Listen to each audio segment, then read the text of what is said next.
나무 같은 맛에기는 하고 이니는 아차오 맷굿 나이 남루 에스키 차초냐이 곱사마가 하가 이마수기 그나냐이 마가 하가 이마수기 그나냐이 마가 하가 와 kumeke lekna imasuki kananya imaga haga Irina lanya imaga haga kumeke lekna Ima atota imasuki kananya imaga haga Ima atota imasuki kananya imaga haga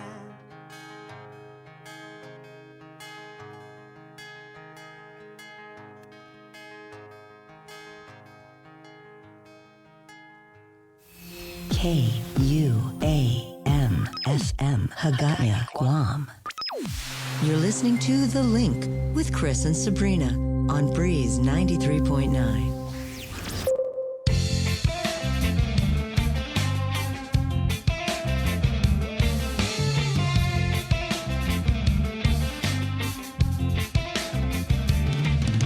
Your love is like a fireplace. Your warm, sweet embrace. I want to see your face again.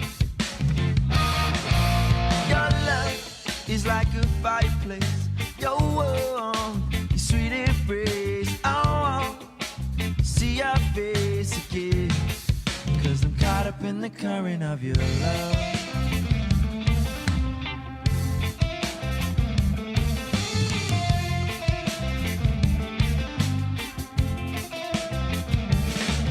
As you walk in, the ice around my heart begins to melt in. The floodgates start to open as you rush in. I'm caught up in the current of your love. Our eyes beating, I can feel your energy. It's peaking, flowing through my veins, electric fire. Every part of me is satisfied. Caught up in the current of your love.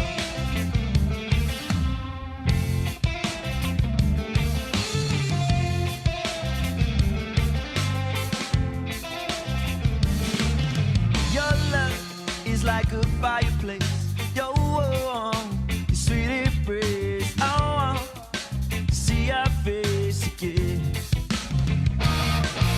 Your love is like a fireplace, your warm, your sweet embrace. I want to see your face again. 'Cause I'm caught up in the current of your love.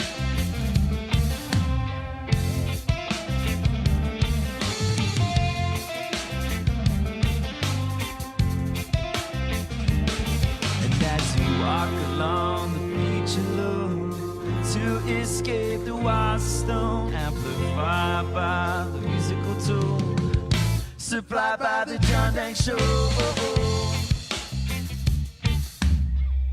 Supplied by the John Dank Show. Rockin' steady, I'm gonna put it on you. Are you ready?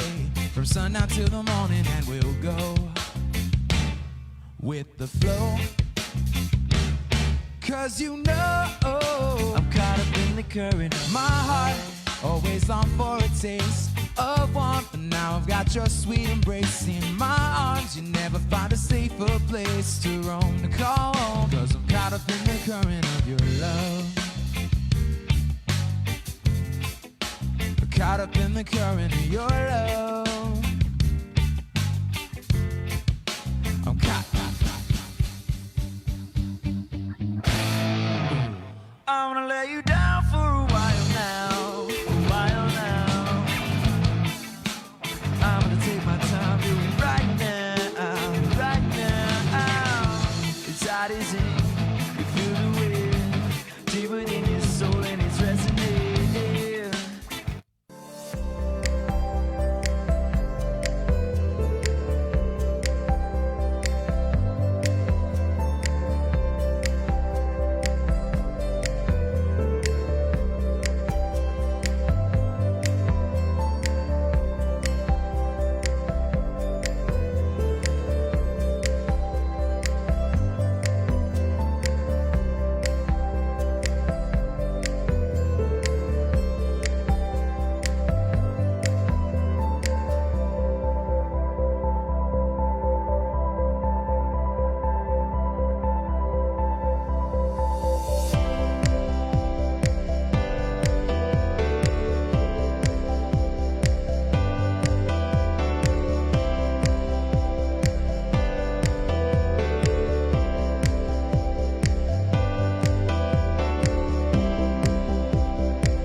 Zeiten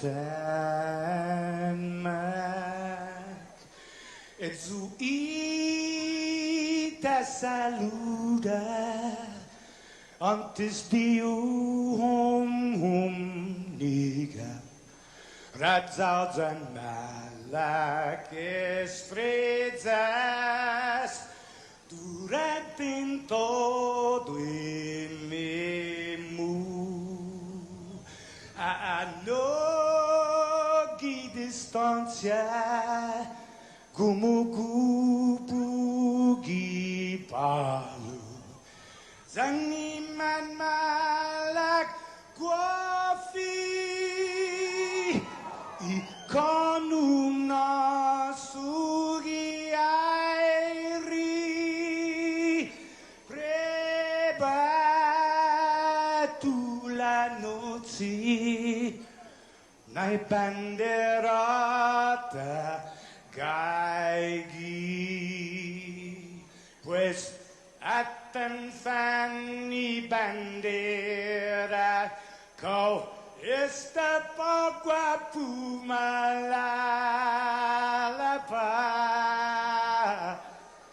gilo tanu man libri, sentanu iti man ko badi. Fanogi tamoru purita nota, kantai matu nanyagi todu ilugat. Para i honra, para i gloria, abiba is la sin parat. Para i honra, para i gloria, abiba is la sin parat.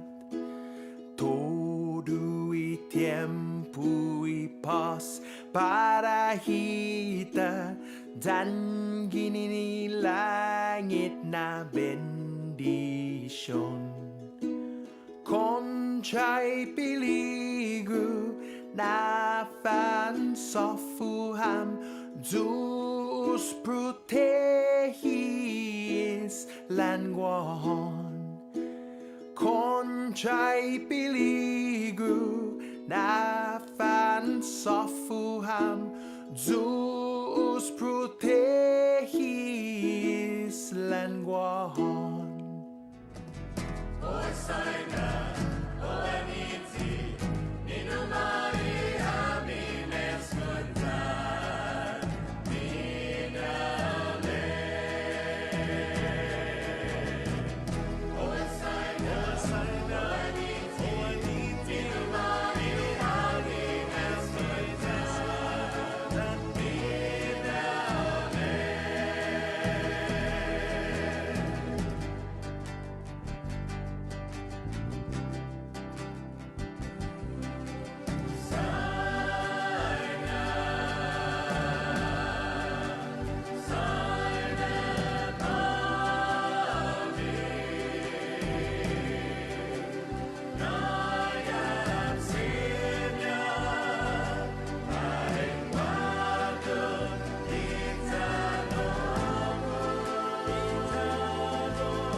na na na na na, hey. Yeah, yeah, yeah, yeah, yeah, yeah. Ooh, na na na na na na na na na, hey. Yeah, yeah, yeah, yeah, yeah, yeah. I bet you're tasting like coconut candy. Oh, honey, may I take a bite in this love story? Let your uncle the gun move shake with no worry. And tomorrow we've been doing it all over again.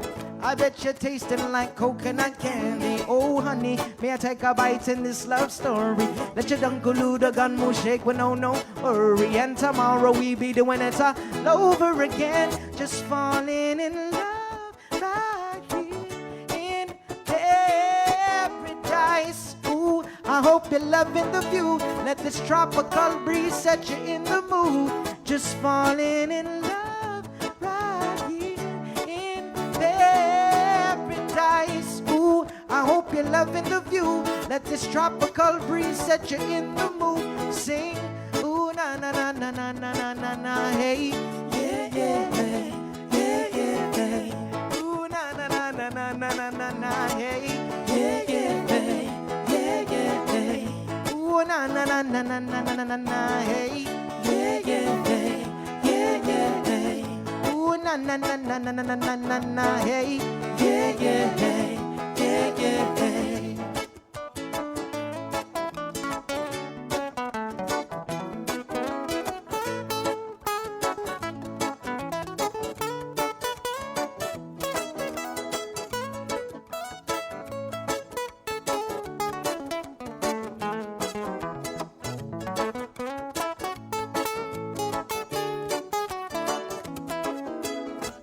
I bet you're tasting like coconut candy. Oh, honey, may I take a bite? This love story. Let your uncle the gun move, shake with no worry. And tomorrow we be doing it all over again.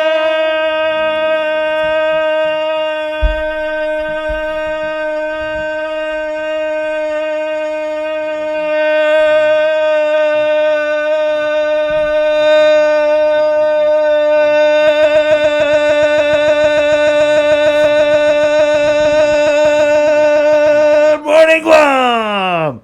Ha! 26 seconds. Good morning. It's a new record. All right. Not bad for a guy who's going on like what, 3 hours sleep? Yeah, it's a little sleepy. Hey, good morning. Good morning, Guam. Good morning, world. Good morning, Sabrina. Good morning, everybody. Good morning, Jason. Good morning. Good morning, Harmon. Scenic, industrial, beautiful. Harmon, good morning on you. Burn Flores, she writes, I would like to make a 63rd happy birthday going out to my mom, Mary Taisagui. Happy birthday. Enjoy your special day. Viva cumpleaños. Happy Happy birthday. Viva.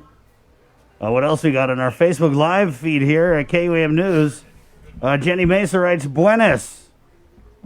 Guam Guy writes, good morning to all the people of Guam, Rhoda, Saipan, and Tinian. I like the way your brother actually phrases this, Bree, because of course, Pat Salas is in Las Vegas. Good morning and afternoon to everyone from Lost Wages. Lost wages. Donald Crisosimo writes, good morning, Guam from Saipan. Stay safe, everyone. Bree, Chris, Jason, the entire KUAM crew. Stay safe and always wear a mask. Yes. Patricia Atalig writes, Buenas and Nuevo Nahani Biba Jueves. Viva! Okay. Debbie Davis from Bardstown, Kentucky, who I believe is one of these states that is anxiously anticipating the presidential election outcome. She says, good morning, Sabrina, Chris, Jason, DJ Joser, all Team KUM, and everybody on Guam. Guam flag emoji. Hope Team KUM got plenty of rest after their long election night. Maybe, maybe not. We'll talk about that.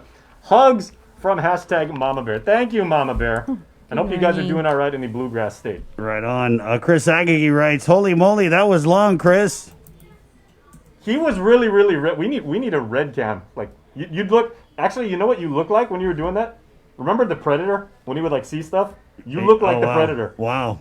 Like a central concentration of red and then just, like, yellow at the end. Crispin De Leon Guerrero writes, good morning, Marianas. Hafa everybody up there in the Sinamai, Rhoda, Tinian, and Saipan. We see you guys. We love you guys. We appreciate you guys. Good morning, Jotnia.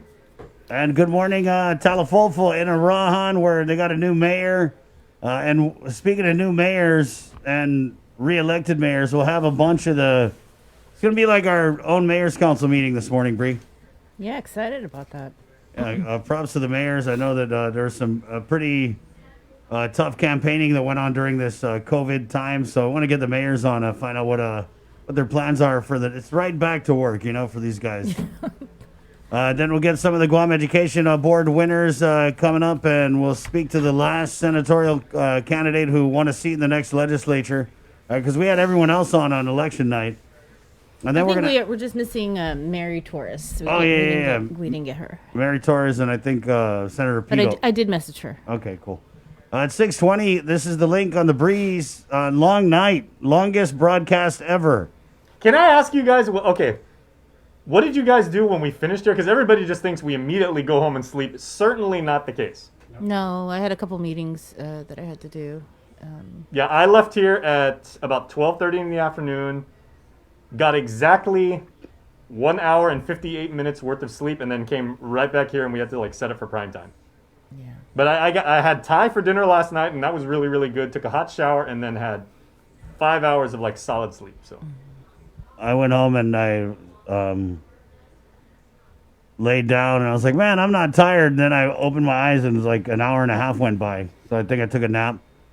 I watched the new Mandalorian episode. Nice. Oh, I was watching the presidential election. I just couldn't stop, and then because of course you covered Mandalorian the day before. Yeah, because I watched it already. She had this big smile on her face in her office and everything. I was like, did Bree leave already? Because it's in the dark. And I was like, wait, there's a glow in there. Did somebody leave a computer on? So I look in there. She's like, dee, Baby Yoda. I didn't even. I just now Googled the presidential election. I just wasn't ready for it. It's not over yet. Yeah, I know. It's crazy. Still going. So, yeah, I did that. Then I made myself a nice dinner. What'd you have? I had, it was really simple. I had this onaga, and then I put it in the pan with a little olive oil and butter. And I kind of, seared it a little bit. And then I put this Thai basil. If you guys have Thai basil, I don't know what it is, but it's really productive. I had started with one Thai basil in my backyard, and now the whole backyard is Thai basil. So if you guys, I'm gonna probably start selling pesto on the side. So I took some Thai basil and I put it in the pan when the fish is almost done, and it got crispy. It kind of was fried. Man, and I ate it with some donut. It was good. Well, you know who actually did not get a full night rest? Again, hardest working guy in showbiz. DJ Joser right here, because he was even telling me afterwards when we finished, because you guys have never heard his voice, we have. He was saying, and I was like, what are you gonna do? You gonna take a nice long nap? No, because as soon as he got home, he had to shower, prep, because you took your son to Ukuru High to pick up the laptop that from GDOE's program for kids that need technology. And cool. And he actually said it was not a super long line. It didn't take you long at all, right? Yep. All right, excellent. I got to get my fake ID so I could get a laptop. And we got more Facebook comments here. Leah Marie writes, "Top of day, Team KUAM. Sidulas Mossy for all your great work.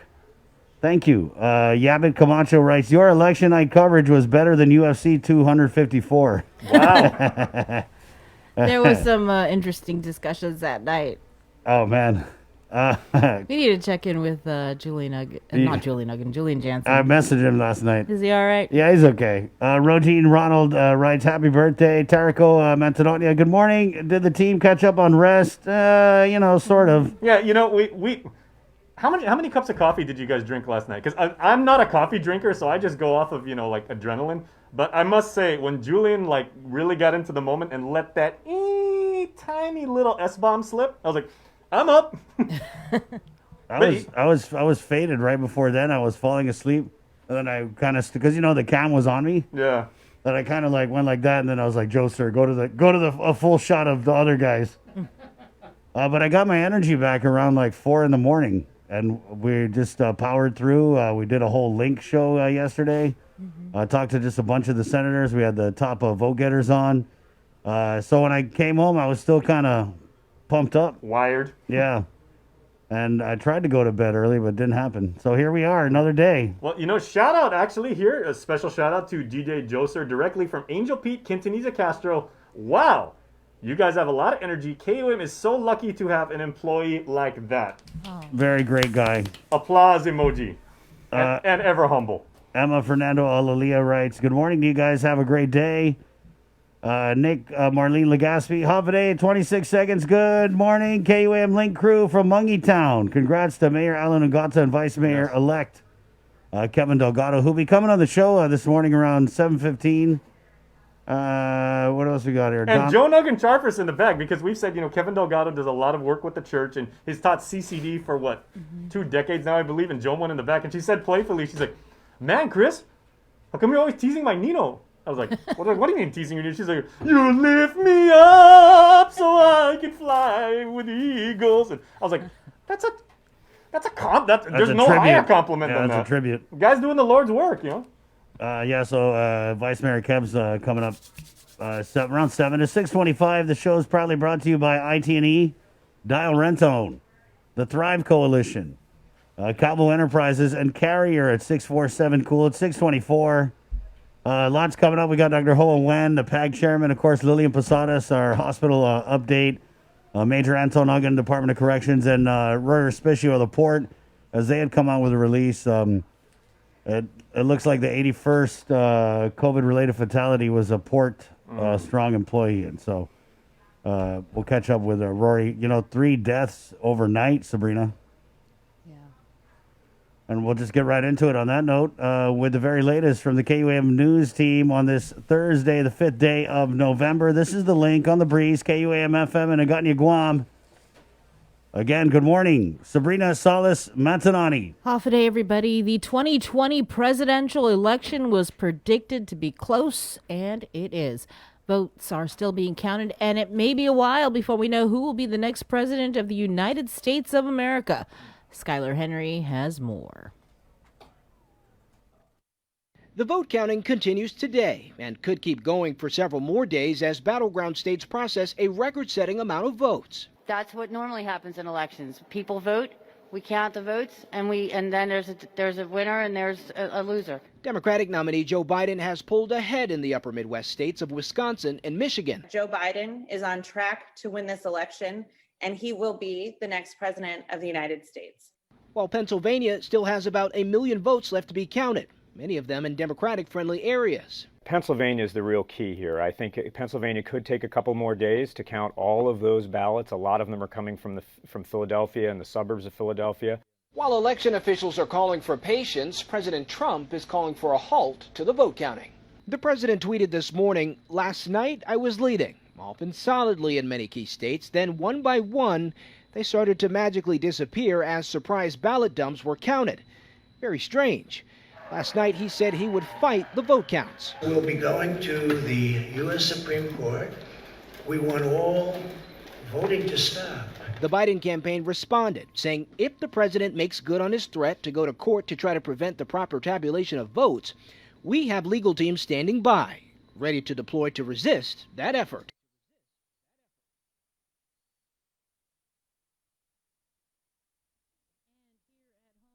The Election Commission Board is scheduled to meet today at 5:30. As reported early Wednesday morning, the GC determined that a runoff election is required by law for the Guam delegate race between incumbent Congressman Michael San Nicolas and former Congressman Robert Underwood. The runoff is scheduled for Tuesday, November 17th. Although Congressman San Nicolas finished at the top of the 3-man race with 13,000 votes, followed by Underwood with 9,300, and then Republican Will Castro with 5,942. Congressman San Nicolas, as the top vote getter, did not receive the required 50+1 majority, and so by law there must be a runoff between the top two. Congressman San Nicolas, in the meantime, in a release, thanked the voters of Guam and his competitors, Underwood and Castro. However, he wrote, quote, "I would like to extend a sincere olive branch to Congressman Underwood and appeal to his humanity to consider a gentleman's withdrawal from a runoff election. It is not against the law for him to withdraw, and it is the right thing to do for our people. Our financial and medical resources are already strained, and more importantly, our COVID cases are spiking, presenting more risks to our people today than when the primary election was canceled months ago. This is an opportunity for us to really come together for our people and put them before politics, and I humbly appeal for his consideration." Underwood, however, responded that his request the will of 54% of voters who seek a new direction in leadership. Our campaign is based upon honoring the will of those we serve and fighting for what is right. On November 3rd, 15,293 voters, or 54% of the total, voted for someone other than him. For these reasons, if St. Nicholas is unwilling to listen to his constituency, then he should reconsider whether he is qualified to represent the majority of our people in Congress. In other news, what started as a follow-up investigation on a theft complaint ended in gunfire. Peter Santos reports on a fatal shooting involving police officers that left one person dead and the other wounded. Here's more. During a virtual press conference this morning, Guam Police Department Chief Steve Ignacio confirmed that 4 of his officers have been placed on administrative leave after a fatal shooting occurred late Tuesday night. At about 10:30 p.m., officers arrived to an apartment building on Benito Street in Tamuning, where they noticed a parked blue sedan with 2 occupants in the vehicle. Officers later learned that vehicle had been stolen. Ignacio provided details of the events that led up to the shooting. As the officers approached the vehicle, the operator accelerated forward, striking a marked patrol car and another vehicle within the parking lot. Officers then engaged by discharging their firearms, in which the male operator and the female passenger were wounded. According to Chief Ignacio, the male operator of the vehicle was pronounced deceased by the attending physicians, and the female passenger was transported to the Guam Memorial Hospital by the Guam Fire Department for treatment. Ignacio also says that he's reached out to other agencies to assist GPD moving forward. In the interest of transparency and maintaining the integrity of the investigation, I have reached out to the Office of the Attorney General, Guam Customs and Quarantine, and the Federal Bureau of Investigations to assist with both the criminal and administrative investigations. Ignacio says he's already gotten the go-ahead from Guam Customs. Director Ike Pareto from the Guam Customs and Quarantine has provided me 2 of his internal affairs investigators to assist with this investigation. And they would more than likely be taking the lead, working with our internal affairs section supervisor. So they will be taking the lead with this investigation. According to Chief Ignacio, all officers involved in the incident have been placed on the maximum amount of 20 workdays administrative leave, pending investigation. Reporting for Guam's News Network, I'm Peter Santos. Thanks, Peter. The island recorded 3 COVID-related fatalities Wednesday, the first one occurring yesterday just before 11:30. He was a 49-year-old man with underlying conditions that were further compounded by the virus. He was admitted to GMH on October 9th and was a known COVID case. Another one occurred just after 4 p.m. He was a 55-year-old man also with underlying conditions. He was admitted to GMH on the 20th after testing positive at a private clinic earlier that day. Another COVID-related fatality occurred just before 8:30 last night, a 55-year-old man with comorbidities. He was admitted to GMH on October 20th and tested positive upon admission. As for the latest numbers, the Joint Information Center reporting that out of 721 samples, 91 returned positive. This brings Guam's COVID case count to 4,903 people who've been infected with COVID since March. There have been a total of 83 deaths. 1,592 people are actively fighting the virus, while more than 3,200 people have recovered. Meanwhile, of the 91 new cases, 36 were identified through contact tracing. 1 case was reported with recent travel from the U.S. mainland and was identified in quarantine.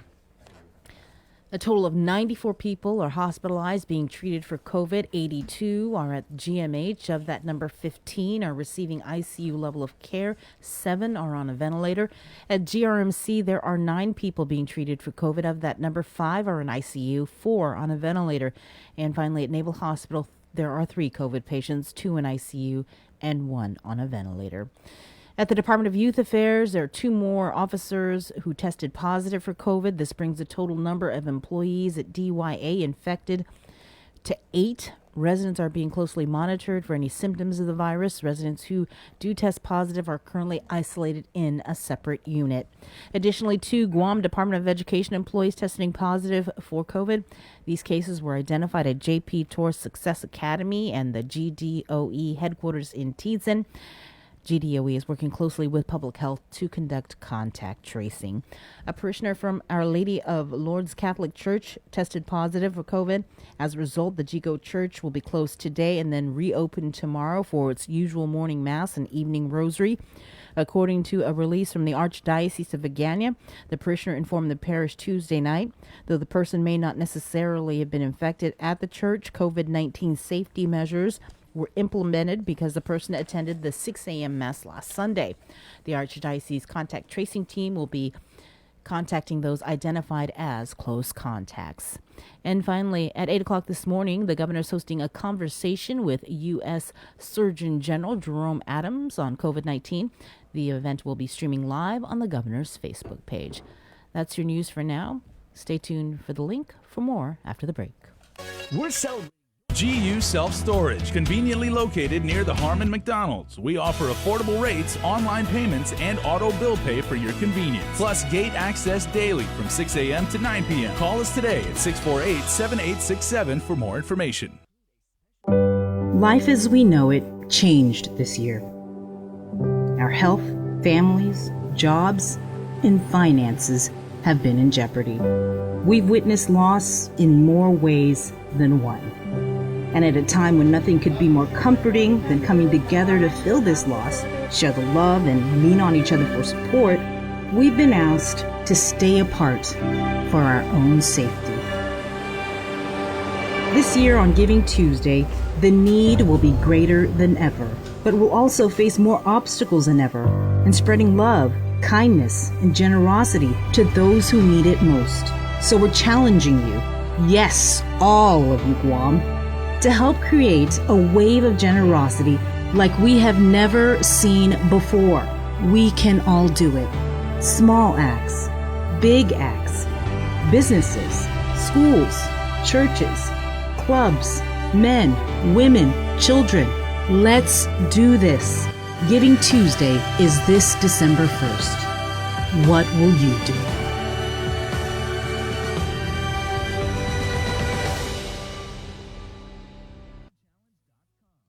Thrive, a coalition for a drug-free Dededo, is an active partnership of community members and leaders committed to a vibrant, resilient, and empowered Dededo. It takes a village to raise healthy and drug-free youth. Thrive with us. Find us online or email thrive@westcare.com. The holidays are almost here, and we could all use an extra dose of cheer and joy this year. So, we're breaking the rules and giving you a holiday head start on Breeze 93.9 FM. Throughout the months of October and November, listen to the special holiday head start blocks of all the season's favorites from 2 p.m. to 3 p.m. and again from 8 p.m. to 9 p.m. Let's try to make spirits bright and make this the most wonderful time of the year. Happy holidays from Breeze. If you plan on leaving your house, don't forget your face mask. Along with hand washing and social distancing, wearing face masks can drastically reduce your risk of infection. Many people who catch COVID-19 can be contagious before they even start showing symptoms. The more people who use face masks, the less the virus can be transmitted and fewer individuals are exposed. When we both wear face masks, I protect you, you protect me, and we are both safe. Uproar Race to 21 Challenge. 2020 is one year we can't wait to put in the rearview mirror. So lace up, get ready, set, and run to 21 with the Guam Rona Challenge. Join the virtual challenge starting now through December 31st. Go at your own pace and select from 100, 2, or the 300-mile challenge. To register, visit runtochallenge.com. Special thanks to KUAM Communications, Trench Challenge, and Kill Cliff. This is an Uproar event. Proceeds benefit the Special Olympics Guam. The Christmas Pops Virtual Holiday Shopping Fair is coming on Sunday, November 29th. It's the third annual Christmas Pops event with local artisans, crafters, and businesses in a reimagined and safe way for you to shop. As many small businesses struggle to survive, the call to buy local is greater than ever. To learn more and participate in this one-of-a-kind multimedia marketplace event on the stations and digital platforms of KUAM Communications, bringing together the island's biggest array of local vendors, email bettyann@kuam.com or visit kuam.com. Presented to you by Stroll Courier. Get all your packages, documents, and gifts delivered island-wide. Visit strollguam.com/courier and book a delivery today. Our frontliners have been working tirelessly to keep us safe, and now they need your help to get our island back up and running as safely as possible. Did you know your smartphone can be one of the most powerful tools in our fight against COVID-19? That's why we're bringing you the Guam COVID Alert Exposure Notification app. This app works by letting you know if you've been exposed to someone who's positive. It's completely voluntary, and more importantly, it's completely anonymous. It does not track who you are or your location. Researchers at Oxford University have found that for every 100 to 200 downloads of the app, it can prevent 100 infections and save one life. Add your phone to the COVID fight by going to guamcovidalert.guam.gov or download it from the App Store or Google Play now. Help Guam stop COVID-19. These are some of the signs that someone is thinking about suicide. Talking about wanting to die, excessive guilt or shame, and feeling like a burden to others. Feeling empty, hopeless, trapped, or having no reason to live. Feeling extremely sad, anxious, agitated, or full of rage with unbearable emotional or physical pain. Other signs include changing behavior, such as making a plan or researching ways to die, withdrawing from friends or saying goodbye, giving away important items or making a will, taking dangerous risks such as driving extremely fast, displaying extreme mood swings, eating or sleeping more or less, and using drugs or alcohol more often. If you or someone you know is showing these warning signs, get help as soon as possible. Call Guam Behavioral Health and Wellness Center's crisis hotline at 647-8833 or 4.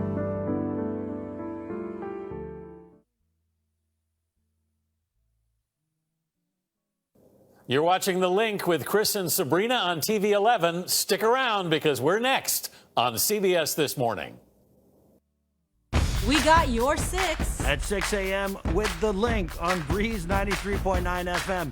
Bree and I connect you with all the latest news and information you need to know to start your day. Then check back with Guam's news leader at 6 p.m. for the day's top headlines with KUAM News Primetime. From 6 a.m. to 6 p.m. and everything else in between with KUAM Digital, we got your 6.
My favorite Kids from Chook song. And if you guys have not watched the One Micronesia podcast, I know there's a cajillion things that's happened like in the last week in the States and on island and everything like that. But our Vic Falan from The Breeze right here on 93.9 FM finally got a big get. He got the Kids from Chook, well, 3 of them, and he got them, and they joined them for a half hour. They're all grown men now. They've got, They're all grown up. Yeah. Actually, congratulations to one of the Kids from Chook. The one who actually couldn't make it, Chris, is starting his own, TJ is starting his own family. Do we still have that? I can put it in there. We can show it later. Yeah. I'll grab it. It's real easy. But yeah. So congratulations, man. And so Hanson, Tak, and TJ. October 30. Oh yeah, maybe we'll play that. It was a great little One Micronesia podcast sneak peek. We debuted it on Friday, but we didn't get to play it till the very, very end of the show. And I think it was a really cool interview. This song is called Nemina, and I asked him one time, I said, hey, what's that song about? And I didn't know the words, so I was like, you know, the one that goes, and they're like, oh yeah, that's Nemina. And I was like, dude, it sounds so deep. What's it about? They're like, it's about a chick. Okay. You know what I kind of wanted Hey, to they ask? were kids, right? Yeah. You know what I kind of wanted to ask them too, because I'm so proud of them because they're from Sanchez too, right? Yeah, So, I mean, that's you know, right. of course, you know, my fellow Sharks, I'm biased towards that unashamedly. But I also wonder because, you know, as they reach maturity, kind of like their vocal style as a quartet, they tended towards like a little bit of the higher register, you know, like, I mean, you know, they weren't all sopranos, but, you know, I mean, you can hear it in their melodies. It was, you know, kind of on the higher end. So I'm wondering, as, you know, as they're now like grown men, has that forced them to change their vocal style? Are they all like baritone now? Or because, you know, your voice does drop. Oh, it does it, Jay? And of course, as someone who went through puberty when he finally You hit know what 26, else drops, Jay? Yeah, yeah, among other things. You know what will also drop? They got a new song out. Nice. Yeah, it's it. Hold on, let me look for it. Yeah, that's right. They said, and those guys, you want to talk about social media savvy? Kids from Chook are killing it on social media. It's just funny when you search KFC, all the KFC commercials. But if you guys want to check them out too, while Chris pulls it up on our system, and too, they are on SoundCloud. They've got their own Spotify channel just dedicated towards their band. I mean, they're really, really good. They're on Facebook or on Instagram. Yep. And again, they have a positive message, and it's not just about like for our culture, by our culture, directed towards our culture. They have a message for all people. For the culture. Hey, this is the link on the Breeze 93.9. We're going to go over the results, but I just got to say this. I've never heard the term a gentleman's withdrawal before. You can use that in a variety of contexts. It sounds like an adult film title, right? Now playing on the Red Shoe Diaries, a gentleman's withdrawal. You wouldn't even have to say Red Shoe Diaries. You could say like Johnston Theater way back in the day. What was that thing in the Cinemax? Oh, it's Red Shoe Diaries, right? Yeah. Back in the day. No, Johnston Theater way back in the day probably had that. Good morning, it's 6:46. So we'll go over the results again here with Jason Solis. Okay, so in the very hotly contested race for the U.S. House of Representatives, Guam's congressional delegate, that race was won by the incumbent Michael San Nicolas, the Democrat who had exactly 13,000 votes. Dr. Robert Underwood, a former two-term congressman. No, it's probably longer than that. Yeah, how many terms did Dr. Underwood have? 5, I think. Yeah, I want to say 5. That's 'cause it yeah, said that's right. 10 sorry. years. Yeah, you could almost count it on more than one hand. So my mistake. Okay, Dr. Robert Underwood, 9,300 votes, and then Will Castro, the lone Republican, the senator, had 5,942 votes. Right, and the GC, they're going to be meeting today, 5:30. And they've already there's circled a date on the calendar. Right, November 17th for a runoff election because it's required by law that you have to get the 50+1. Yeah. And so the congressman got, 46%? Yeah, and so, of course, as Chris just alluded to, San Nicolas jumped in later on the day, of course, on Facebook, and he said, you know, I'm asking, kind of hinting at, nudging toward. Did you read it? Yeah, I read it. I read it earlier. Yeah. She's appealing to, or he is appealing to, the congressman's humanity. I'm not sure what his humanity has to do with following the law about a runoff election. Because he's saying that, you know, there's already these spike of COVID cases. People kind of, you know, already enough. Now, what I want to know is is to vote again. What I want to know is if Mike was in the number 2 spot and Dr. Underwood was in the number 1 spot, would he be willing to make a gentleman's withdrawal? If it was the other I guess we'll never know. I'm pretty sure whoever was in second would want a runoff election. That's just what it is. What it is, Jay. So the Decision 2020 action continues, and of course we here on the link will continue to bring it to you as this story unfolds. So that is what's up with the congressional race. Moving on now to the legislature. Therese Terlahi, who joined us on the link yesterday. She is in the number 1 spot. She had better than 18,000 votes, and she was very gracious and humble in accepting the support of the people. Followed by Senator incumbent Jim Moylan, the Republican. Followed by Talina Nelson, who of course is serving our country, fulfilling her military obligation. She is on Joe duty for the Biden's Guard. about to speak. Joe San Augustine is number 4. Followed by incumbent Senator Mary Torres. So the incumbents really had a strong showing. Tony Atta, himself a former senator, gained the number 6 spot, followed by lucky number 7, Amanda Shelton, then Tello Taitigui. Frank Blas Jr. will be returning to the legislature as he has secured enough votes to earn the number 9 spot And then the current Speaker of the legislative body, Senator Tina Rose Munya Barnes, has 10. Clint Bridgell has number 11, so he said stay Maulik, and evidently that will be the case as he is number 11. Chris Duenas, another former senator, followed by Joanne Brown, herself a policymaker.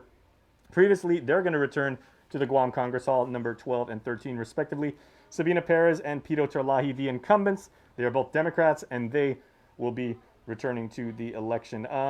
Now, pending the certification of the legislative race results by the GEC, which should happen within the next 10 days or so, Kelly March Taitone is about 500 votes behind. That's a fairly wide margin when you think of, they have to recount, or not recount, but, like verify all the results. Usually, maybe if you're within the 200 vote range and everything, that bodes some well. But Kelly March Taitone joined us here, and she said she will continue to be a community activist even if she does not secure a seat pending. Yeah, we also had Senator Sabina Perez who basically said that she was like, I knew I was going to be on the bubble. I just didn't know which side of the bubble I was going to be on. And then immediately after that, she goes, and she was so frank and so just matter of fact. And she was like, to be honest with you, Chris and Bree, I didn't even think I was going to make it. And I was sitting there, I was doing the tech thing and I was like, wait a minute, for real? Hold on. What'd you say? What'd you talking about, Willis? Yeah.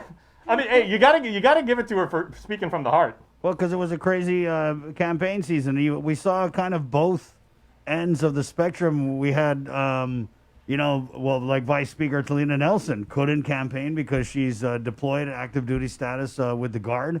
Congressman San Nicolas obviously had posted multiple times that he wasn't going to be campaigning. And then you had the other side of it. You had the John Annaniches. You had the Congressman Underwoods. The Congressman Underwoods, the Frank Leon Guerrero's guys who were just like really campaigning. And then you had other people like Senator Sabina Perez who maybe had to sign up somewhere in Mongmong. And some people just, they couldn't fundraise. Yeah, that was the other thing. Some had other people help. And then you had helping them with their some people who, advertised traditional media. Obviously, social media was big. But, I mean, if you really want to go in and kind of sort out what worked this election season, I don't know if there was a real rhyme or reason in looking at, because you had some candidates who were big on social media and it translated into results like Senator Amanda Shelton. But then again, she was out there waving, she was out there dancing, she had the big signs. So was Kelly March Taitone, though, to be fair. And that's what I'm saying. It's like it's hard to make sense of what really worked. Yeah. In this COVID campaign. But you know what? You even said it, Chris, and there's no real easy way to say this, but when we had candidate Don Edquilani on, he joined us. Speaking of, speaking from the heart and everything, he came on and he was even saying, and he goes, hey, I learned a lot from this. I also learned that I've got a lot more to learn. And he said that, and what we learned from our 2 interviews with him is he is someone who has a lot of passion for our island, for our community. He had somewhat of a plan. He just wasn't what you would consider to be maybe a refined politician. I mean, there's a lot that goes into it as far as self-promotion, as far as marketing. Don Edquilani. Oh yeah. He joined us on the show. I mean, he was, and he goes, hey man, I learned a lot. I'm disappointed, but I'm not broken by this, and I'm going to continue to hopefully contribute to the island in the form of public service in some capacity. He makes me Mogodai. I don't know what it is. If it's haircut, he just did like, hey. Okay, and is then that weird? He said, okay. Let's run real. Thanks, real Jay, quick. for leaving me hanging. Oh, sorry. No, good. Yeah. Oh, you I'll keep hanging over here. Shall we run real quickly through the the municipal leaders, many of whom will be joining us later on today, right here on the link. Mayor Paul McDonald retained his spot as the leader of Mayor Mac. He's now the longest serving sitting mayor. Yes, I believe. I want to say in history.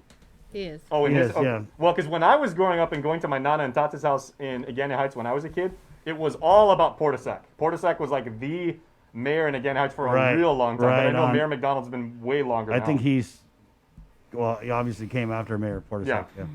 Okay. In Sabrina's heart, the village of Agate, Mayor incumbent Kevin Siswico has retained his spot, and very handily so by defeating. Jace, you can just say all the incumbents they won, except for in Mangilao. Okay. Right, but that was just a vice mayor race. But I'm not saying it was just a vice mayor race, because I'm sure to the vice mayor and the vice mayor candidate, it wasn't just a vice mayor race. But they said all night low voter turnout favors the incumbents, and it kind of looks like that's what happened. Okay, I'm just kind of flying through the results on the graphic tablet here and everything. In Iran, let's go back to Iran. yeah, This yes, was sir. a crazy race, man. We had TC, who, again, this is a guy who campaigned so early. He had stickers out, I want to say, like a few years ago. Against Ken Mantanotnia. It was heated. The village was divided. TC, though, with a big win, 805 votes to 547 Let me from Ken Mantanotnia. Let me swipe over to one that I thought was kind of interesting. Okay, and again, congratulations to Mayor Alan Ongata. Really good guy for... Molesto, this one. Yes. Yep. Go ahead. Mayor, well, let's just start. Uncle John, man, like all these guys are my uncles and aunties. Uncle John Tyron, 163 votes. Auntie Julie Cruz, 181 votes. Stephen Cruz, 205 votes. And Uncle Ernest, the incumbent, 277 votes. Look at the numbers. This one was real It was tight. close. Yeah, it was. And this was a four-way race in a small village. And again, Can you imagine that? I don't know if you guys aren't really small village people, but it's crazy when you think about 4 people running for mayor in a small village where you could have one house, which would be maybe Die Hard for John Tyron, and then right next door you have another house that's like Die Hard for Mayor Ernest. And I want to shed light on that because down in the village of Umatic, right? If you are a mayor with the last name Kanata, which Johnny Kanata obviously is and everything, you have a natural huge advantage because the Kanata family is such a big part of Umatic. There is one race, congratulations to Mayor Rudy Paco, MTM, of course. The one I want to show is right here in PD. This was the largest margin of victory by a wide margin. I mean, Mayor Jesse Allig is beloved in PD. He's done a lot, with children. He actually personally organized, I believe. He does a lot with an uncle. Yeah, exactly. He and his staff would does a lot. When they had, remember Southern High's graduating class? Remember a lot when he of the gave kids, a ticket to that guy with a dog? Oh yeah. Well, the one thing. Well, okay, and congratulations to Frank Cabrera for running an honest campaign. For putting himself out there. So congratulations to him. Yeah, but Mayor Allig with a 10-1 margin of victory. Yeah, that's big. But I also remember what the mayor did. Remember that, Bree, when Southern High had their own virtual graduating ceremony, but the mayor and his staff actually took all of the graduates from Southern High who were from PD. They gave them gift bags that included gift certificates, some shirts and everything like that, just to honor the graduating seniors. And that was amazing. So congratulations to Mayor Allig and, of course, to Frank Cabrera for running. Santa Rita, Dale Alvarez, Bree, has been the mayor of Santa Rita for a long time and actually could not join us on this show because they said, even Chris was saying, because Mayor Alvarez, he's got to fix the road. Yeah. So he can't be on the show. So I actually messaged him to jump on at 7:15, but he's got like 6 different numbers.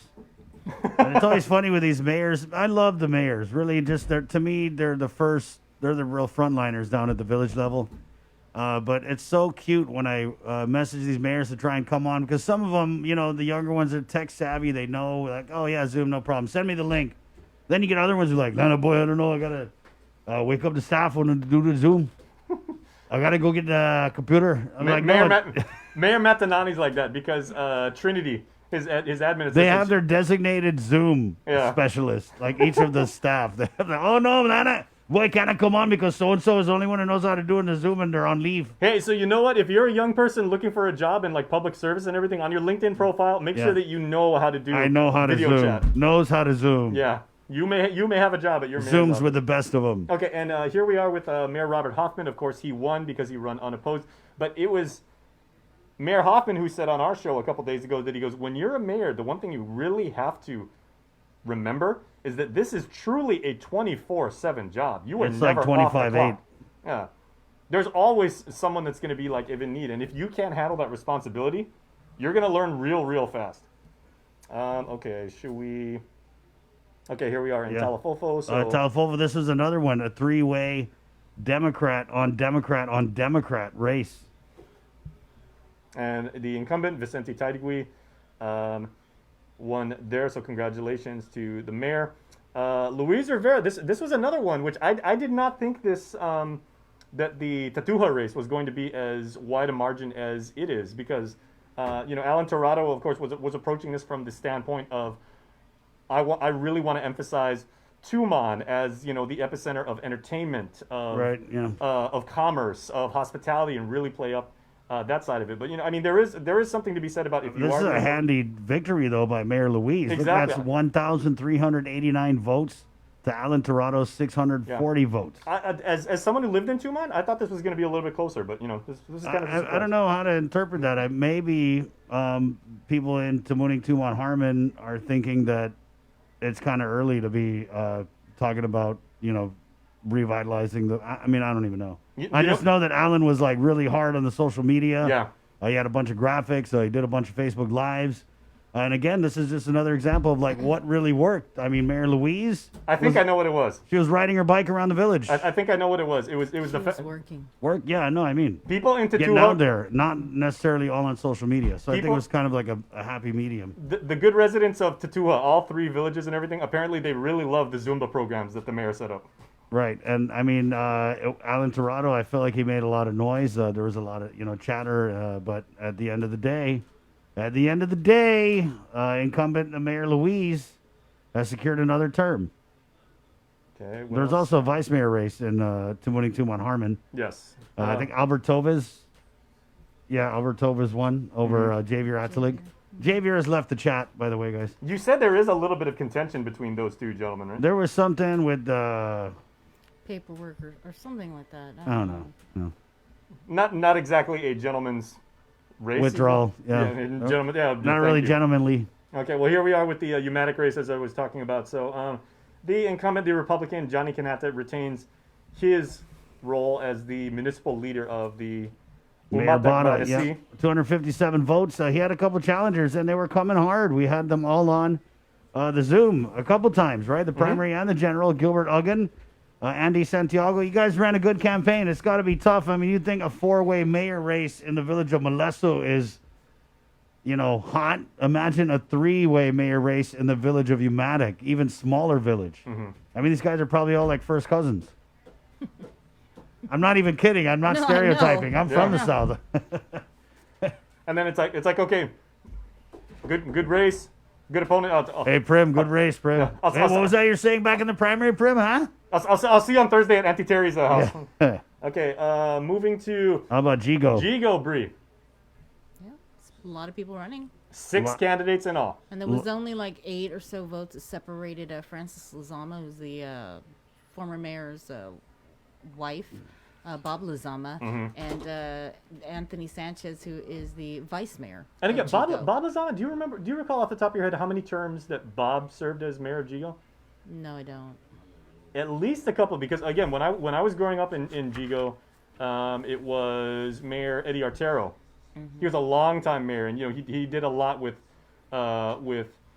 sports in the village, and he did a lot with really celebrating the fiesta up in Jigo. But I believe, was it Mayor Rudy Metanani now, or was it Mayor Bob Lozano who actually put together the Citrus Festival? That was, Metanani. That was Mayor Metanani. Okay, so yeah, gonna be interesting to see what comes out of. Yeah, we're getting, he's the vice mayor now, Vice Mayor Tony Sanchez, who is now barring any recount or change in the results, the mayor-elect of Jigo. Okay, and here we have, let's go to... Okay, and then real quick, Jotnya. The mayor of Jotnya, Bill Kanga, who's been on the job now for, I want to say, what, about a year? I don't think so. No. Was it January when he was inaugurated for the special election? All I know is earlier this year. Yeah. So I mean, but congratulations to Mayor Bill.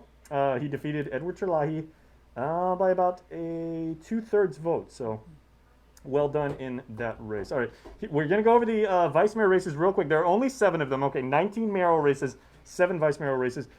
Chris Farron, who's gonna be on with us. Personally, as an advertising guy, I really like Chris Farron's the logo. Baseball. You get it. Cincinnati Reds, agate. Yep. I like that's so clever. It's a little heavy-handed. All right, Jesse Bautista, best hair on the mayor's council by a country mile. I just want to see Vice Mayor Jesse Bautista just go like this one time. Just one time, like with this. Do the hair flip? Just like, yeah. And you know what? Real nice guy and everything like that. Always got a smile on his face. It's not often you have a vice mayor who has better hair than the mayor.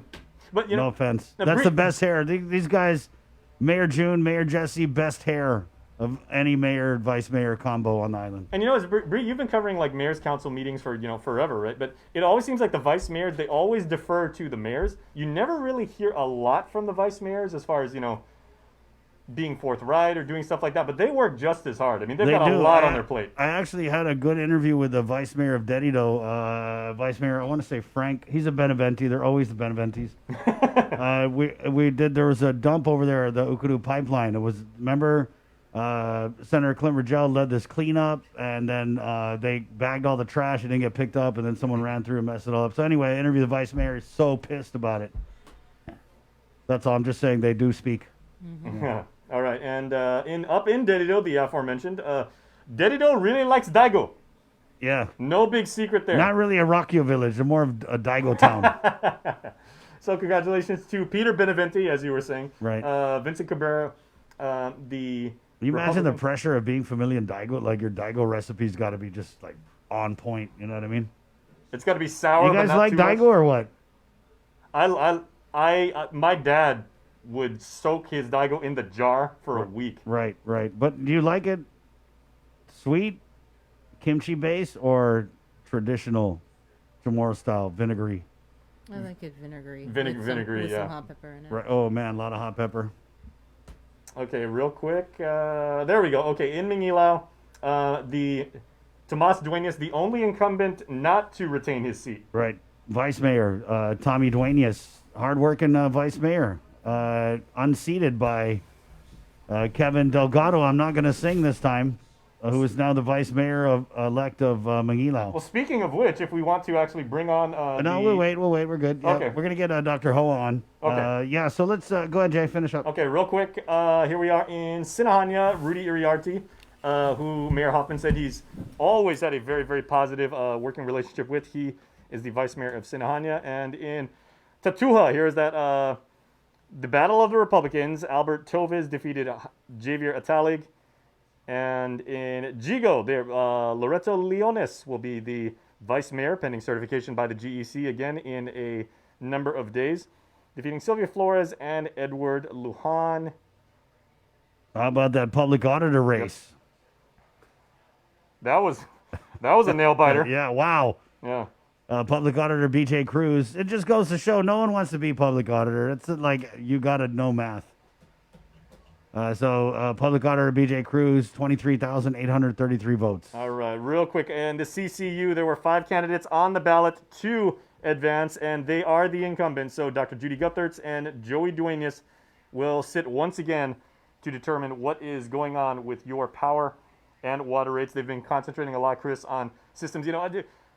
It's easy for me to say in the media to just say, why have we not considered solar power for all of the users? We live on a tropical island where we have sunshine for 10 months out of the year, and why we don't run an all solar system right now kind of boggles the mind. Yeah. I realize that. I mean, they've talked about possibly implementing nuclear technology to do stuff like that. So I mean, we will see.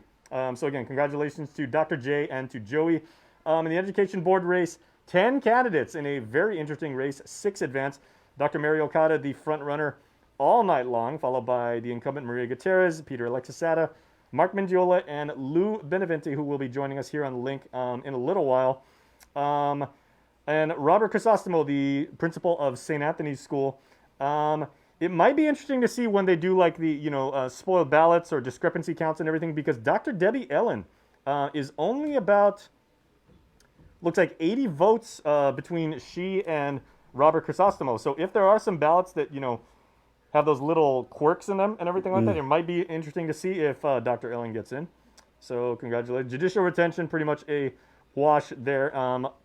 Guam's justice and judges heavily supported by the community and in positive ways. And in the race for president, which is, of course, this is our straw poll, but the real thing is going on right now.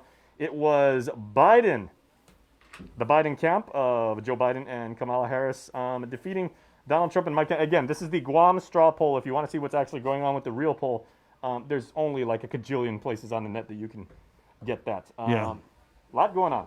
Definitely a lot going on. 708, let's go to the KWAM News Zoom room and get Dr. Hoa Nguyen of the Physicians Advisory Group on.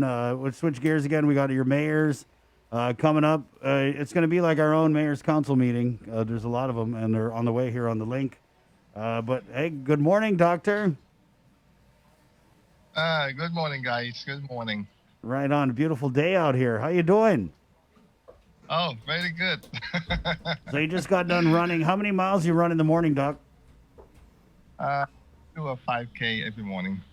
It's good. That sounds like nice it's a beautiful day to run, yeah. And thanks for joining us. So what's up? How's it going? Oh, we are doing.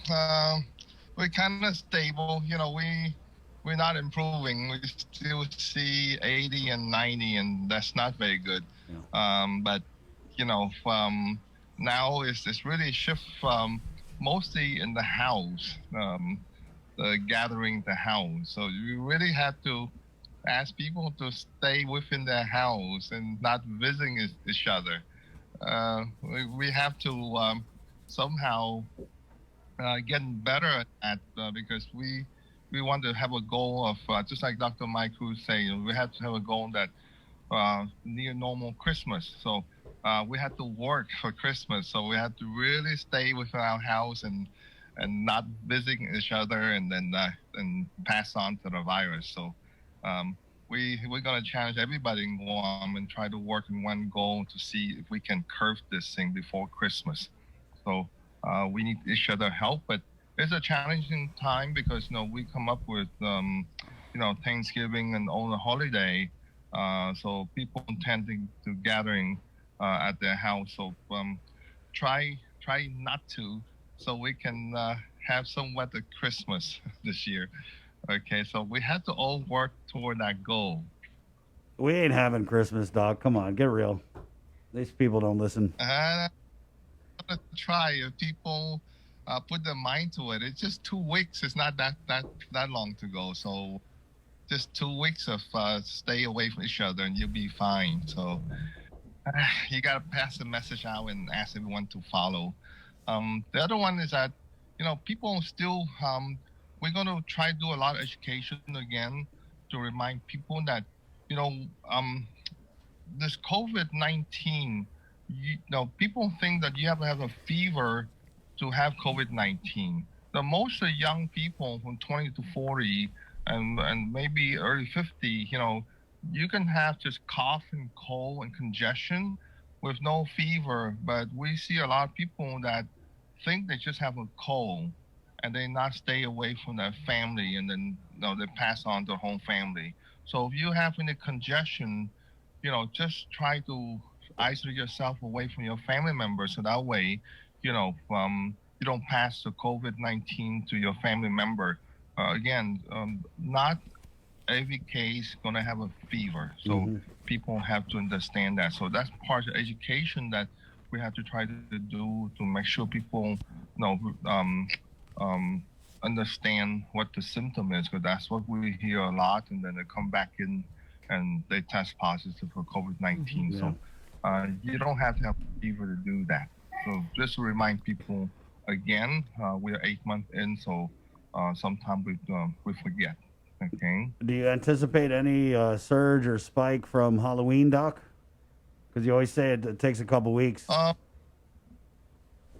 Yeah, it takes about 10 days to 2 weeks or so, and so we will see the Halloween have any surge or not. So we keep our finger crossed, and hopefully, I think I don't see much video or picture of people gathering a whole lot. So hopefully we don't have a surge in that one. The hospital admission still high. Lillian's going to talk about it. We're still going to worry about the hospital in the upcoming weeks and months. You plan on participating in the discussion with the Surgeon General this morning? The Surgeon General, I think we're going to try to be on it just to listen to see what he said. It's very important, so we're going to try. Wanted to hear the message, and it's nice to him to kind of pay attention to Guam and give us a call. We way out here. Sometimes people in the state forget about us, but it's nice of him to do that. Are you guys meeting tonight? Or did you meet on this past Tuesday? We kind of get back and refocus in a different way. Guys, the PAC are meeting once a week now. It's on Thursday, every Thursday. The other day, we're going to refocus and meet try to meet with public health more and try to communicate much better between the PAC and public health. So we're going to try to do other meeting and kind of spread ourselves out throughout the weeks. Because twice a week, we've been passing the same message now for the past 8 months, and we got to refocus and do other things to make sure that once we meet, we have a lot of things discussed. So we're going to do that every Thursday.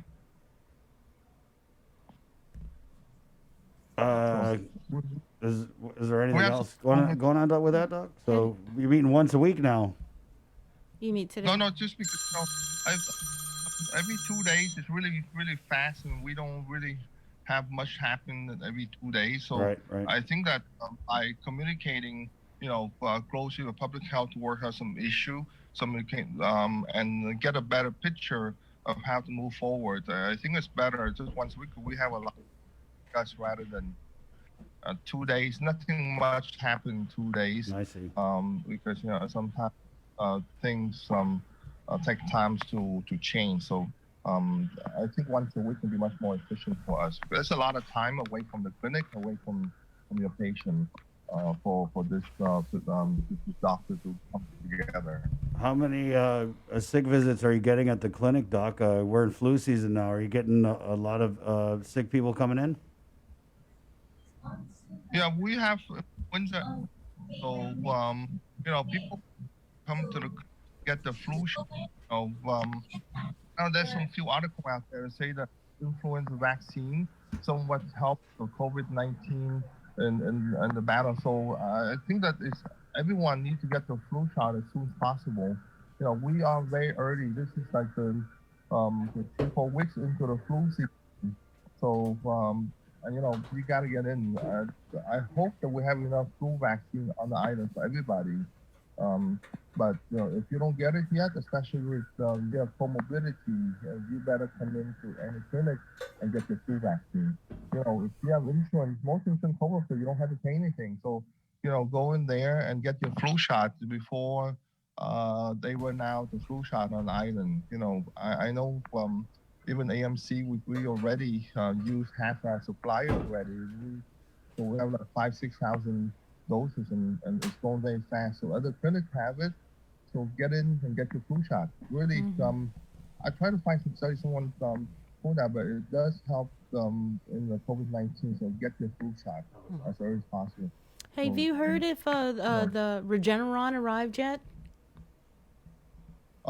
It's arrived. That's something that we're going to discuss. We're going to try to somehow, it can be treated as an outpatient. So we still discuss an idea of COVID-19 clinic. I know there was legislation a few weeks ago, Theresa Lai. We're still going to push forward for that. Try to get the treatment for people as soon as possible.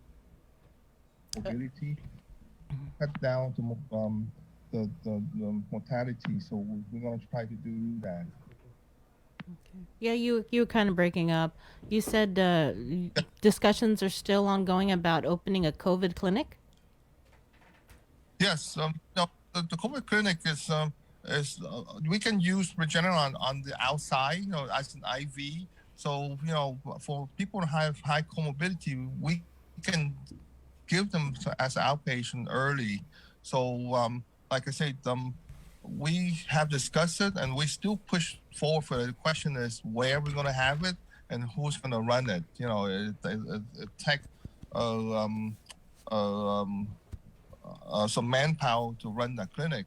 And, it's remember, this is all COVID-19, so the question is who's going to do it. That's the thing, and where.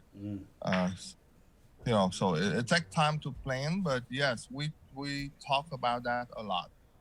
Because, did you say Regeneron is on Guam? I know Sabrina, that I'm pretty sure that either on Guam or it's going to be here, sometime the 1 or 2 weeks or so. So, so we have to start planning. Either it's here or not. We got to stand that up because we know it's coming. And just So- what is your response to those who say that if you know the idea is to have COVID patients or people infected with COVID that are on home isolation, that they should stay at home, and by opening a COVID clinic, you would have these COVID patients that are in home isolation moving around and going out into the community, going to this COVID clinic. Sabrina, those patients be transported safely if we can arrange transport for them, and they just go from their home to the clinic, and they cannot catch another COVID-19 in the clinic. They already have them, so if they can be transported safely, to the clinic by themselves, you're not going to spread anything at all. It's something that it will, treat them early, so to cut down the rate of mortality. So, I'm not quite sure people out there that know enough to make those statements. But the key here is to cut down the hospital admission. The key here is to cut down mortality rate. So anything we can do, and we have to do in a safe manner. And again, if you go to a COVID-19 clinic, your family not going to be there. You're not supposed to interact with your family anyway. You're supposed to isolate it. So those COVID positive patients, they cannot catch another COVID-19 infection. They already have them. So it's the unit to strictly run and control just for the patient that already have the infection only. So I'm not quite sure what those people is thinking when they say that. So it's going to help. I was going to ask you something else, and now I remember. Has there any discussions about any sort of stricter guidelines that we may be looking at? Because, as you said, the numbers continue to climb. People are still getting infected. And whatever the plan we are doing now, it doesn't appear to be working, other than to continue to remind people, don't go house to house and, visit people, just stay home. So, I mean, are we just going to continue to keep saying that because it hasn't worked? Are we going to look at any stricter, I don't know, guidelines or anything? Yeah, put more restrictions. Yeah, put more restriction. I personally, I don't think is in the favor of anybody. I think it's now through the 8 months we passed the same message. It's a personal responsibility. You respect me, I respect you, and you gotta stay away from each other and wear your mask and not gathering. That's the key. You can put more restriction, but how long it's gonna last? It's not going to help if each one of us doesn't take the responsibility. I think that the only one that they're pushing right now is just a fine, and that it's work everywhere. It have to.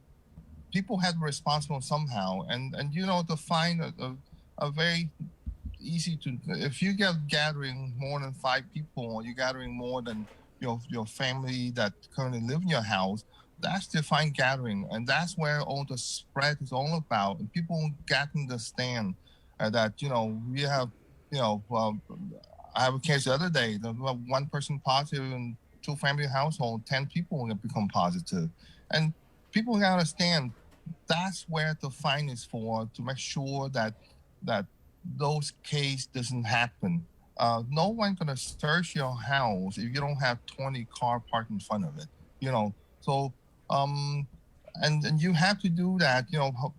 We are far behind. A lot of states are fine. Hawaii doing that. It worked wonderfully. To curb their COVID-19 infection.